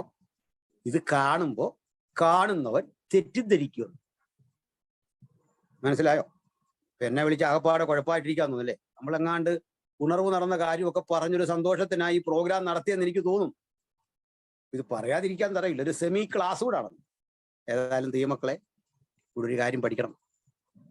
ഈ അന്യഭാഷ ഉൾപ്പെടെയുള്ള ഒരു കൃപാവരങ്ങൾ തെറ്റായ നിലയിൽ ഉപയോഗിക്കാൻ പാടില്ല, ദുരുപയോഗം ചെയ്യാൻ പാടില്ല. ഇനി ഇവിടെ ചോദ്യമുണ്ട്. വചനം പറയുന്നുണ്ട്, അന്യഭാഷ പറയുന്ന ആള് വ്യാഖ്യാനിയില്ലെങ്കിൽ, ബ്രദറുകാരുടെ ഒരു വലിയ ഹിറ്റ് സാധനമാണ്. അന്യഭാഷ സംസാരിക്കുന്നവൻ വ്യാഖ്യാനിയില്ലെങ്കിൽ മിണ്ടാതിരിക്കട്ടെ എന്നവർ പറയും. ഒരാൾ പറഞ്ഞു, അങ്ങനൊന്നും ബൈബിളിലില്ല, വാക്യം തരാൻ പറഞ്ഞു. പുള്ളി പറഞ്ഞു, അതുണ്ടല്ലോ, ഉണ്ടെന്ന് നിങ്ങൾക്കറിയാം, പിന്നെ ഇതിനാ വാക്യം തരുന്നേ? ഞാൻ പറഞ്ഞു, എനിക്കറിയില്ല, അങ്ങനെ ഞാൻ ഇതുവരെ ബൈബിളിൽ കണ്ടിട്ടില്ല. അന്യഭാഷ പറയുമ്പോൾ വ്യാഖ്യാനം ഇല്ലെങ്കിൽ മിണ്ടാതിരിക്കട്ടെ എന്ന് വാക്യം ഇല്ല. അത് പഠിച്ചു. ആദ്യം ഉള്ള വാക്യം തെറ്റിച്ച ഈ കക്ഷികൾ പറയുന്നു. വചനം തെറ്റിക്കാതെ ഇവർക്ക് തെറ്റായ ഉപദേശം സ്ഥാപിക്കാൻ പറ്റില്ല. മുമ്പേ പറഞ്ഞല്ലേ, 1 കൊരിന്ത്യർ 14:28 വായിച്ചാൽ അവിടെ എങ്ങും എഴുതിയിട്ടില്ല. അവിടെ എന്താ എഴുതിയ? സഭയിൽ വ്യാഖ്യാനി ഇല്ലാതിരുന്നാൽ അന്യഭാഷക്കാരൻ മിണ്ടാതെ തന്നോടും ദൈവത്തോടും സംസാരിക്കട്ടെ. മിണ്ടായിരിക്കാനല്ല, മിണ്ടാതെ തന്നോടും ദൈവത്തോടും സംസാരിക്കട്ടെ. പിടിയോ? അന്യഭാഷ സംസാരിക്കുന്നത് നിർത്തണമെന്നല്ലെന്ന്, മിണ്ടായിരിക്കണം എന്നല്ലെന്ന്, മിണ്ടാതെ സംസാരിക്കണം. എങ്ങനെ പറയാം? ഒതുക്കി മിണ്ടാതിരുന്ന് സംസാരിച്ച് വരുമ്പോ ഇത്തിരി സൗണ്ട് വരും. എന്താ കാര്യം എന്നറിയണ്ടേ? ഹന്ന എങ്ങനെ പ്രാർത്ഥിച്ചു? അന്യഭാഷ പ്രാർത്ഥിച്ചെന്നല്ല, ആത്മനിറവിന്റെ ശബ്ദം അല്പം കഴിഞ്ഞ് പുറത്തേക്ക് വരും. ബഹുസ്ഫുരണം. അന്ന ആത്മാവില പ്രാർത്ഥിച്ച, അന്യഭാഷയിലല്ല. അതൊരു ആത്മനിറവ് തന്നെയാണ്. പ്രാർത്ഥിക്കുന്ന അന്നെ കണ്ടപ്പോ പുരോഹിതം പറയാ, വെള്ളമടിച്ചിട്ട. വെള്ളമടിച്ച പിള്ളേര് തെറി പറയുന്ന കേട്ടിട്ട് പറയാ, പ്രൈസ് ആൻഡ് വർഷിപ്പാ. മനസ്സിലായില്ലേ? പുള്ളിയുടെ സ്വന്തം മക്കളെ ഇങ്ങനെ അടിച്ചു കോൺ തെറ്റി കിടക്ക. പുരോഹിതന്റെ മക്കൾ പുറത്തു നിന്ന് വെള്ളം ഉണ്ടാക്കി പറയാ, സൂപ്പർ വർഷിപ്പ് നടക്കുക, നിങ്ങൾ അങ്ങോട്ട് ശ്രദ്ധിക്കണ്ട. പ്രാർത്ഥിക്കുന്ന അന്ന ഹൃദയം നുറങ്ങി പ്രാർത്ഥിച്ചപ്പോ പറയാ, അവള് വെള്ളം അടിച്ചിട്ടാ, വീഞ്ഞു കുടിച്ചിട്ടാ, വീഞ്ഞിറങ്ങട്ടെന്ന്. അതാണ് ഹൃദയം നിറയുന്നത് വായ സംസാരിക്കും. അപ്പൊ മിണ്ടാതിരിക്കട്ടെ എന്ന് പറഞ്ഞത്, നിങ്ങൾ പബ്ലിക് ന്യൂസൻസ് ആകരുത്. അന്യഭാഷ പൊതുജനത്തിന് ശല്യം വരുന്ന വിധത്തില് ഈ വാട്സ് കൂട്ടിയിട്ട് ഇവനോട് സംസാരിക്കാനുള്ളതല്ല. അന്യഭാഷയിൽ സംസാരിക്കുന്നവൻ മനുഷ്യനോടല്ല, ദൈവത്തോടത്രേ. ഈ വാക്യം മാത്രം പഠിച്ചാൽ മതി. 1 കൊരിന്ത്യർ 14:2 പറയാണ്, അന്യഭാഷ സംസാരിക്കുന്നവൻ മനുഷ്യരോടല്ല, ദൈവത്തോടത്രേ. എങ്കിലും അവൻ ആത്മാവിൽ മർമ്മങ്ങളെ സംസാരിക്കുന്നു. വ്യക്തതന്നോ? മറ്റാർക്കും മനസ്സിലാകാത്തതിന്റെ കാര്യം പിടികിട്ടിയോ? മറ്റാർക്കും പിടികിട്ടാത്ത എന്തുണ്ടാ? അപ്പൊ ഒരാൾ നിങ്ങൾ പറയാം, അന്യഭാഷ പറഞ്ഞിട്ട് മനസ്സിലായില്ലോ എന്ന് പറഞ്ഞാൽ പറയണം, അച്ഛന് മനസ്സിലാകാൻ പറഞ്ഞല്ല, ചേട്ടന് മനസ്സിലാകാൻ വേണ്ടി പറഞ്ഞല്ല, ദൈവത്തോട് സംസാരിച്ച. മനസ്സിലായോ? പറഞ്ഞു. അപ്പൊ നമ്മളോട് ചോദിക്കും, ഈ അപ്പോസ്തല പ്രവൃത്തിയിലെ അന്യഭാഷയെ സംസാരിച്ചപ്പോ എല്ലാവർക്കും മനസ്സിലായി. അത് തന്നെ തെറ്റ, എല്ലാവർക്കും മനസ്സിലായില്ല, ചിലർക്കേ പിടികിട്ടുള്ളൂ. മനസ്സിലായവൻ പറഞ്ഞു, ഇവർ ദൈവത്തിന്റെ വൻകാര്യങ്ങൾ സംസാരിക്കും. മനസ്സിലാകാത്തവൻ പറഞ്ഞു, ഇവർ വീഞ്ഞു കുടിച്ചിട്ട് സംസാരിക്കും. ഇപ്പൊ പിടികിട്ടിയോ? മനസ്സിലായവനും മനസ്സിലാകാത്തവനും ഉള്ളത് ബഹുഭാഷാ നിപുണന്മാരുടെ ഗാദറിംഗ് ആണ്. അവിടെ നമ്മൾ പറഞ്ഞാലും അന്യഭാഷ പിടിക്കും ആൾക്കാർക്ക്. മനസ്സിലായില്ലേ? ബഹുജനങ്ങൾ കൂടുന്നവരിടത്തെ ബഹുഭാഷ നിപുണന്മാരുടെ ഇടയിലെ ദൈവത്തിനൊരു അടയാളമായി തോന്നിപ്പിക്കാൻ അത്തരമൊരു ഭാഷയിൽ സംസാരിപ്പിച്ചതിന്റെ നിരവധി തെളിവുകളുണ്ട്, നിരവധി വിഷയങ്ങളുണ്ട്. ദൈവകൃപ നമുക്ക് തരാം അവിടെ വെച്ച്. പക്ഷേ അന്യഭാഷയുടെ പൊതു സ്വഭാവം അവിടെ കണ്ട അപ്പോസ്തല പ്രവൃത്തി കണ്ടത് ഒരിക്കൽ മാത്രം സംഭവിച്ചത്, ഒരിക്കൽ മാത്രം. മനസ്സിലായോ? ഇല്ല, ഒന്നുകൂടെ പറയാം. അവിടെ മാത്രമേ മനസ്സിലായുള്ളെന്ന്, ബാക്കി എങ്ങും മനസ്സിലായിട്ടില്ല. ബാക്കി എവിടെയും വ്യാഖ്യാനിയില്ല. ഉദാഹരണം, കൊർന്നല്യോസിന്റെ ഒക്കെ വീട്ടിലെ അതുപോലെ നമ്മൾ കണ്ടു. ഈ എഫെസോസുകാരും ഒക്കെ അന്യഭാഷയെ സംസാരിച്ചു, അവിടെ വ്യാഖ്യാനി ഇല്ല. അതിന്റെ കാരണം എന്താണെന്ന് അറിയുന്നത്? വ്യാഖ്യാനി ഇല്ലെന്നോർത്ത് ഈ ഭാഷ പറയരുതെന്നല്ല, വ്യാഖ്യാനി ഇല്ലെങ്കിലും മിണ്ടാതെ ദൈവത്തോട് സംസാരിക്കണം, തനിക്ക് താൻ ആത്മീക വർധന വരുത്തുന്നു എന്നത്. സ്തോത്രം. അനുഭവം ഉള്ളവർക്കേ അത് മനസ്സിലാവുള്ളൂ. ചിലരോട് നമ്മൾ അനുഭവമാണെന്ന് പറഞ്ഞാൽ അവർ കിടന്നങ്ങ് ചൂടാവും. നമ്മൾ എന്തോ ചെയ്യുന്നു? നമ്മൾ എന്തെങ്കിലും ചെയ്തിട്ട് കാര്യമുണ്ടോ? അവന് അനുഭവം ഇല്ലാത്തവര് നമ്മളിപ്പോൾ എന്ത് ചെയ്യുന്നു? ഞാൻ കഴിഞ്ഞ ദിവസം ഒരു യുക്തിവാദികളുടെ സമ്മേളനത്തിൽ സംസാരിക്കാൻ ചെന്ന വഴിക്ക് പറഞ്ഞു, Albert Einstein, Isaac Newton, Michael Faraday, John S Kepler, ഇങ്ങനെ നിരവധി പേര് ഈ ബൈബിൾ വായിക്കുന്ന ആൾക്കാരാന്ന് പറഞ്ഞപ്പോൾ ഇത് കേട്ട് കേട്ട് ഞങ്ങൾ മടുത്തു. ഞാൻ പറഞ്ഞ അതിനിപ്പോ ഞാൻ എന്തോ ചെയ്യുന്നത്? നിങ്ങൾക്ക് ഈ സ്ഥാനത്ത് പറയാനുള്ളത് ഈ ലോക്കലിലെ കുറെ ചേട്ടന്മാരുടെ പേരാ. നിങ്ങൾക്ക് ഇത്തരം പേര് കിട്ടാത്ത എന്റെ കുഴപ്പമാണോ? പിടികിട്ടിയോ? നിങ്ങൾക്ക് ഇത്തരം പേര് കിട്ടുന്നെന്താ? അവിടുത്തെ ചേട്ടൻ, ഇവിടുത്തെ ചേട്ടൻ, അവിടുത്തെ സംസ്ഥാന കമ്മിറ്റി അംഗം, നിങ്ങൾക്ക് പകരം ഇതേ കൊണ്ടുവരാൻ പറ്റുന്നുള്ള എന്റെ കുഴപ്പമാണോ? നമ്മുടെ വിഷയമല്ല. കേക്ക് അനുഭവം ഇല്ലെങ്കിൽ എങ്ങനെയാണെന്നേ? അനുഭവം സുപ്രധാനമാണ്, അനുഭവം പ്രധാനമാണ്. അനുഭവം ഭേദവിചിന്തയോട് യോജിച്ച് നിൽക്കണം, അവിടെ ഉള്ളൂ. അങ്ങനെയാ എക്സ്പ്ലെയിൻ ചെയ്യണ്ടേ, അങ്ങനെയാ. അപ്പൊ നമുക്ക് അതൊന്ന് ചിന്തിച്ചു പോ. ഈ അപ്പോസ്തല പ്രവൃത്തി പറഞ്ഞ എല്ലാവർക്കും മനസ്സിലായി, ഇപ്പൊ ആർക്കും മനസ്സിലാകുന്നില്ല. അപ്പോസ്തല പ്രവൃത്തി പറഞ്ഞ എല്ലാവർക്കും മനസ്സിലായില്ല, മനസ്സിലാത്തവരുണ്ടോന്ന്. രണ്ട്, അപ്പോസ്തല പ്രവൃത്തിയിൽ കണ്ടത് നമുക്ക് ഡോക്ട്രിൻ അല്ല. പിടിയിട്ടില്ലെന്ന് തോന്നുന്നു. ആക്ട്സ് ഓഫ് ദി അപ്പോസ്റ്റൽ എഴുതിയ കാര്യങ്ങളെ നമ്മുടെ ഡോക്ട്രിൻ അല്ലെന്ന്. എഴുതിയ കാര്യം ഡോക്ട്രിനാ, അവിടുത്തെ സംഭവം ഡോക്ട്രിൻ അല്ലെന്ന്. പിടിയിട്ടില്ല. പറയാം, ഇൻസിഡൻസിൽ നിന്ന് ഡോക്ട്രിൻ എടുക്കരുത്, ഡോക്ട്രിനെ ആസ്പദമാക്കിയ ഇൻസിഡന്റിനെ ജസ്റ്റിഫൈ ചെയ്യണം. തിരിച്ചാ. ഇത് മനസ്സിലായില്ല. പറയാം, അപ്പോസ്തല പ്രവൃത്തിയിൽ നിന്ന് ഡോക്ട്രിൻ എടുത്താൽ വരാൻ പോകുന്ന പ്രശ്നങ്ങൾ, സംഭവങ്ങളിൽ നിന്ന് എന്ന് വെച്ചാൽ അവിടെ നിങ്ങൾക്ക് കാണാം തെരഞ്ഞെടുപ്പ്, അവിടെ നിങ്ങൾക്ക് കാണാം തലമൂഢനം ചെയ്തിട്ട് ക്ഷൗരം ചെയ്തിട്ട് വീണ്ടും പള്ളിയിൽ പോയ ആളിനെ കാണാം. അവിടെ നിങ്ങൾക്ക് കാണാം തങ്ങൾക്കുള്ളതല്ല വിറ്റുകൊണ്ട് അപ്പോസ്തലന്മാരുടെ കാൽക്കൽ വെച്ചത്. ആട്ടെ, ഈ അപ്പോസ്തലന്മാരുടെ കാൽക്കൽ കൊണ്ട് തങ്ങൾക്കുള്ളതെല്ലാം വിറ്റ് അവിടെ കൊണ്ട് വെക്കണം എന്നുള്ളത് ഉപദേശമാണോ? ഉപദേശമാണോ? ഉപദേശമല്ല. എവിടെയെങ്കിലും കർത്താവ് പറഞ്ഞോ നിങ്ങൾക്കുള്ളതെല്ലാം വിറ്റ് ഇവിടെ കൊണ്ട് വെക്കാൻ പറഞ്ഞോ? പറഞ്ഞിട്ടുണ്ടോ? ഇല്ല. ഇവരാവേശം കയറി ചെയ്തതാണ്. അവിടെ ലൂക്കോസ് എഴുതിക്കുക, അവിടെ മുട്ടുള്ളവരാരും ഇല്ലായിരുന്നു, എല്ലാം പൊതുകയും തന്നെ നല്ലൊരു ജീവിതമായിരുന്നു. പക്ഷെ ഞാൻ അവിടെ ഉണ്ടായിരുന്നു എതിർത്തൻ. നിങ്ങളുടെ കാര്യം എനിക്കറിയത്തില്ല, എനിക്ക് കാര്യം പോലെ പറയാം. അത് നമുക്ക് എതിർപ്പ് രേഖപ്പെടുത്താൻ ജനാധിപത്യപരമായിട്ട് അവകാശമില്ല. ഞാൻ പറയണ എന്റെ പൊന്നെ, ഞാൻ ഇനിയില്ല, എന്റെ കാര്യം പറയാം. ഇല്ലെന്ന് പറയാൻ കാരണം അനുഭവമാണ്. അപ്പോസ്തലത്തിൽ ആ ജീവിതം ഇല്ല. ഇപ്പൊ ഞാനിവിടെ പാസ്റ്റർ അശോക് കുമാറിനെ കാണുന്നു, ജിജോയെ കാണുന്നു, പാസ്റ്റർ ജിജോ സോറി കേട്ടോ, ഫ്രാങ്ക്ലിൻ ജോസഫിനെ കാണുന്നു. അപ്പൊ നമ്മളെല്ലാം കൂടെ വിറ്റും നമ്മുടെ കുടുംബം എല്ലായിട്ട് ഒരിടത്ത് ജീവിച്ചാൽ അത് ദുരിതാശ്വാസ ക്യാമ്പിൽ കഴിയുന്നതിന് തുല്യമല്ലേ? എനിക്ക് എൻ്റെ സമയത്തൊരു ചായ വേണം, എനിക്ക് ഇഷ്ടപ്പെട്ട ഭക്ഷണം വേണം, എനിക്ക് എൻ്റെ കുഞ്ഞുമായിട്ടില്ലേ എൻ്റെ സ്വാതന്ത്ര്യത്തിന് യാത്ര ചെയ്യണം. എൻ്റെ പ്രൈവസി മുഴുവൻ പോയില്ലേ ഞാൻ ഈ ദുരിതാശ്വാസ ക്യാമ്പിൽ കിടന്നു. ഞാൻ ഈ നമ്മളെല്ലാം കൂടെ ഒന്നിച്ച് നിൽക്കുമ്പോൾ ചായക്ക് എന്നാ പറയും, അച്ഛാ ചായക്ക് ഒരു സമയം ഉണ്ടായിരുന്നു, അന്നേരം വരണമായിരുന്നു. അവിടെ നിൽക്കുന്ന പുള്ളി എൻ്റെ പ്രൈവസി പോയെന്ന് മനസ്സിലായില്ലേ? എനിക്ക് എൻ്റെ പ്രൈവസി വലിയ കാര്യമാണ്, മനസ്സിലായില്ലേ? ആവേശം കയറി ചെയ്താ മറ്റേ പകരം ഒരു കുടുംബവും നശിച്ചു കിട്ടി, മനസ്സിലായില്ലേ? പകരം ഒരു കുടുംബവും നശിച്ചു, അന്നൊരു കുടുംബം അങ്ങ് നശിച്ചു. ഇന്നിപ്പോ ദൈവം ഇത് ചെയ്യാത്തത്, ഇങ്ങനെ ചെയ്താൽ, ഇന്ന് ദൈവം ഇതുപോലെ ചെയ്താൽ ഈ സൂമിലെ മീറ്റിംഗ് നടക്കില്ല. അതുകൊണ്ടാണ് ഞാനും കാണുകയല്ല, നിങ്ങളും കാണുക. മനസ്സിലായില്ലേ? ഇന്ന് കൊല്ലുകായിരുന്നെങ്കിൽ നമ്മളാരും ബാക്കി കാണുകയല്ല വെച്ചാൽ അതാ സത്യം. അത് പോട്ടെ, നമ്മൾ ഒരു സ്വയവിമർശനം കേട്ടോ, നിങ്ങളെന്നല്ലല്ലോ ഞാൻ പറഞ്ഞു, നമ്മളാരും ബാക്കി കാണൂല. ദൈവം ഏതായാലും ആ ശിക്ഷയോടെ അങ്ങ് പിൻവലിച്ചു ആ സംഭവം, പിന്നെ കാണുന്നില്ല. പോട്ടെ, അപ്പൊ നമുക്ക് പറയാം, ചിന്തിക്കാം. ഇവിടെ ഒരു വലിയ വിഷയം കാണുന്നത് ആക്ട്സിൽ നിന്ന് അല്ല ഡോക്ടർ എടുക്കേണ്ടത്, ലേഖനങ്ങളിൽ നിന്നാണ്. ആക്ട്സ് ഓഫ് ദി അപ്പോസ്റ്റൽ എന്ന് പറഞ്ഞാൽ അവരെങ്ങനെയായിരുന്നു ജീവിച്ചു പോന്നത് എന്നത്, ശരിതെറ്റുകളുടെ, മനുഷ്യജീവിതത്തിന്റെ ശരിതെറ്റുകളെ അതുപോലെ രേഖപ്പെടുത്തി വെച്ചിരിക്കുക. അവർ തമ്മിൽ ഉഗ്രവാദമുണ്ടായിട്ട് തെറ്റിപ്പിരിഞ്ഞു. അപ്പോസ്തലരുടെ വാക്യമാണ് പൗലോസും ബർന്നബാസും. അതുകൊണ്ട് നമ്മൾ നാളെ മുതൽ എങ്ങനെയെങ്കിലും പ്രശ്നം ഉണ്ടായാൽ തെറ്റിപ്പിരിയണമെന്നാണോ പറയുന്നത്? അപ്പോസ്തലത്തിലെ ആ വാക്യം അനുസരിച്ച് നമുക്ക് തെറ്റിപ്പിരിഞ്ഞേക്കാന്ന് വെക്കുകയാണോ? അല്ല. അപ്പൊ അത് ഡോക്ട്രിൻ അല്ലെന്ന്, ഇൻസിഡൻസ് ആണ്. ഡോക്ട്രിൻ പക്ഷെ മാറ്റാൻ പറ്റില്ല. ലേഖനങ്ങളിൽ പറയണേ നിങ്ങൾ ദാണ്ടിങ്ങനെ ചെയ്യണം എന്ന് പറഞ്ഞാൽ ഡോക്ട്രിൻ. പണ്ട് അവരെന്ത് ചെയ്തു എന്ന് പറഞ്ഞാൽ ഉപദേശമല്ല, അതിൽ നിന്ന് മാതൃക ആവശ്യമാണ് സ്വീകരിക്കാം.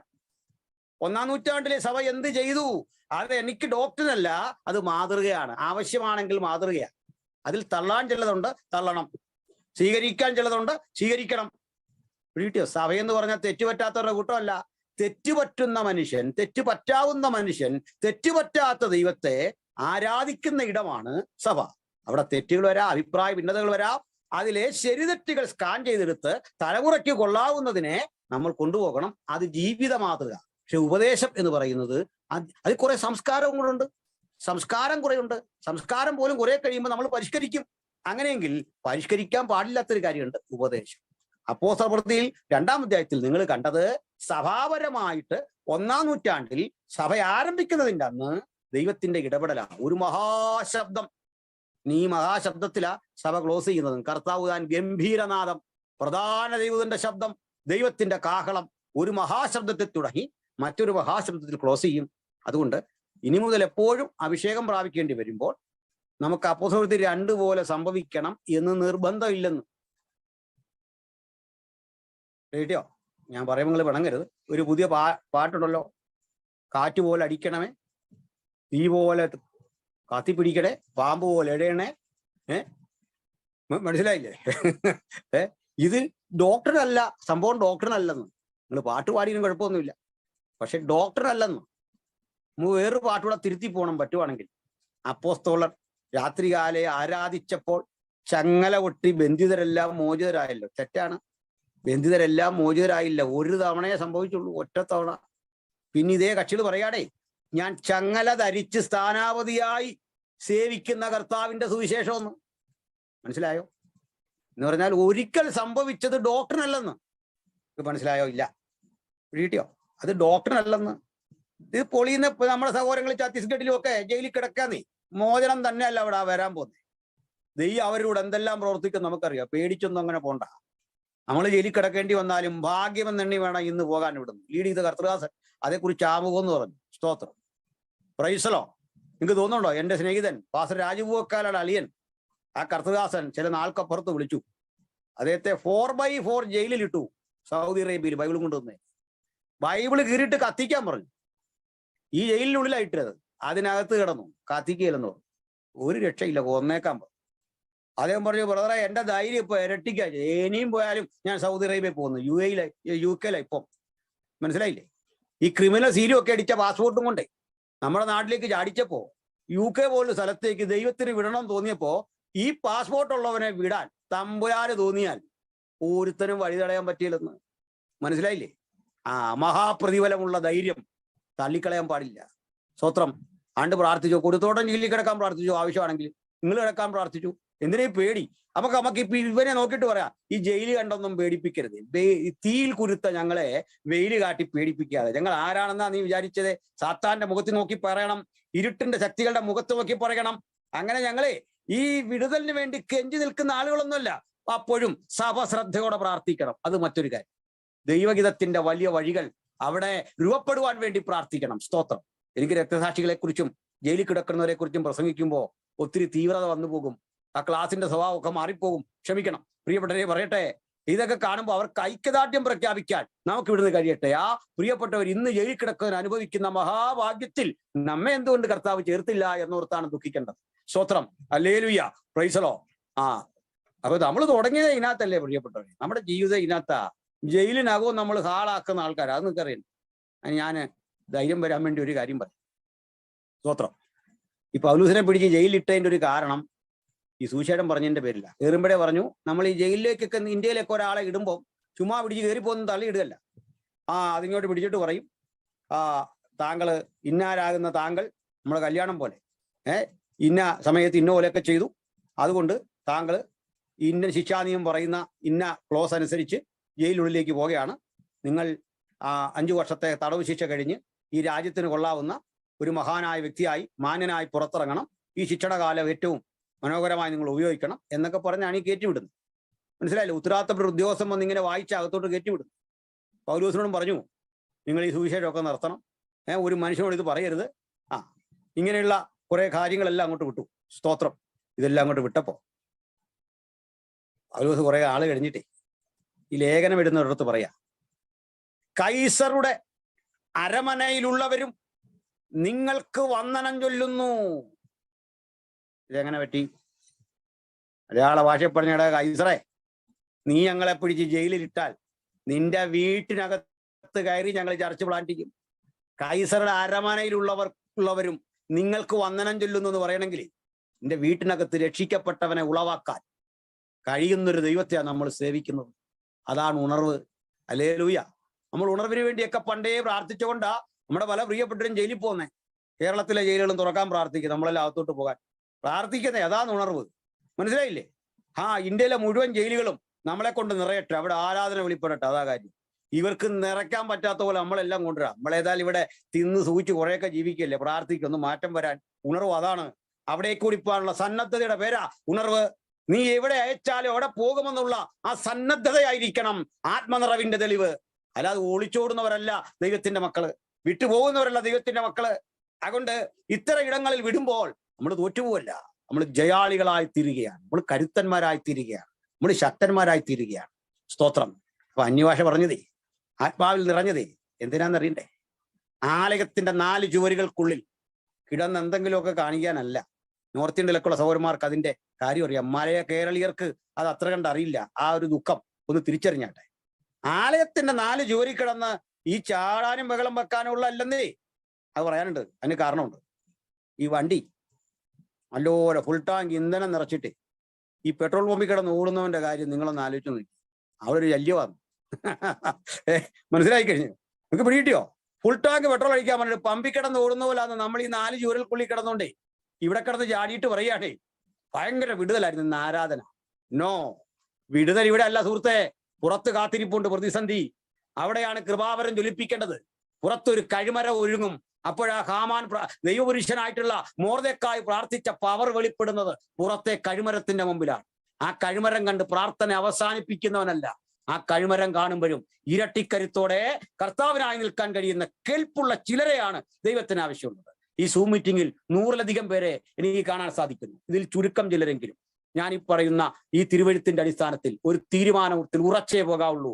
ജയിലിൽ കിടക്കേണ്ടി വന്നാൽ, തല പോകേണ്ടി വന്നാൽ, മക്കൾ നമ്മുടെ മുമ്പില് അതിദാരുണമായി കൊല്ലപ്പെടുന്ന കാഴ്ച കണ്ടാൽ, ഭാര്യ ഉപദ്രവിക്കപ്പെടുന്ന കാഴ്ച കണ്ടാൽ, അതിന് കാണുമ്പോഴും ഒന്ന് മനസ്സിലാകണം, കർത്താവേ നിന്റെ കൃപ കൂടെ ഉണ്ടെങ്കിൽ. അപ്പോഴും പറയാൻ സാധിക്കണം, കയ്യിൽ വിലങ്ങ് വെച്ച് കൊണ്ടുപോകുമ്പോഴും തലയെറുക്കാൻ തുടങ്ങുമ്പോഴും മക്കളുടെ മുഖത്ത് നോക്കി പറയണം, കുഞ്ഞുങ്ങളെ അപ്പാ സ്നേഹിച്ച യേശു നല്ലവനായിരുന്നു. ഒരു പ്രതിസന്ധിക്ക് മുമ്പിലും നിങ്ങൾ കീഴടങ്ങി കൊടുക്കരുത്. എനിക്ക് മറ്റൊന്നും നിങ്ങൾക്ക് തരാൻ കഴിഞ്ഞില്ലെങ്കിലും അപ്പാ കണ്ട യേശു നല്ലവനായിരുന്നു, യേശു മതിയായവനായിരുന്നു, യേശു വലിയവനായിരുന്നു. ആ വലിയ ബോധം നമ്മുടെ തലമുറയിലേക്ക് പകരാൻ നമുക്ക് എല്ലാവർക്കും ഇന്ന് ജാഗ്രതപ്പെടാം. പ്രിയപ്പെട്ടവരെ, ജയിലറിൽ കിടക്കുന്ന പ്രിയപ്പെട്ടവരുടെ വേദനയ്ക്കുള്ളിൽ നമുക്ക് പക്ഷം ചേരാം. നമ്മുടെ സുഭിക്ഷം അവരുടെ ദുർഭിക്ഷത്തിന് ഗുണപരമായി തീരട്ടെ. ഇനി അധിക കാലം നമുക്കിവിടെ പ്രവർത്തിക്കാൻ കിട്ടാത്ത വിധത്തിൽ ഒരു ഭരണകൂടം വന്നിരിക്കുന്നു. അവസ്ഥാവിശേഷങ്ങൾ മാറിയിരിക്കുന്നു. കേരളത്തിൽ പോലും സഭകൾ സുവിശേഷ വിരോധികളുടെ പിന്നിൽ അണിനിരക്കുന്ന ഒരു നിലയിലേക്ക് വാക്കുകൾ പോകുമ്പോൾ ഇതിലൊന്നും പുതുമ കാണുന്നില്ല. അതിന്റെ കാരണം നമ്മെ കാത്തിരിക്കുന്ന ദുര്യോഗങ്ങളുടെ നടുവിലേക്കാണ് ഇനി ഇറങ്ങിപ്പോകുന്നത്. കർത്താവ് പഠിപ്പിച്ച പോലെ ചെന്നായ്ക്കളുടെ നടുവിലേക്ക് കുഞ്ഞാടുകളെ പോലെ പോകാൻ കഴിയുന്ന പ്രിയപ്പെട്ടവരെയാണ് ദൈവത്തിന് ആവശ്യം.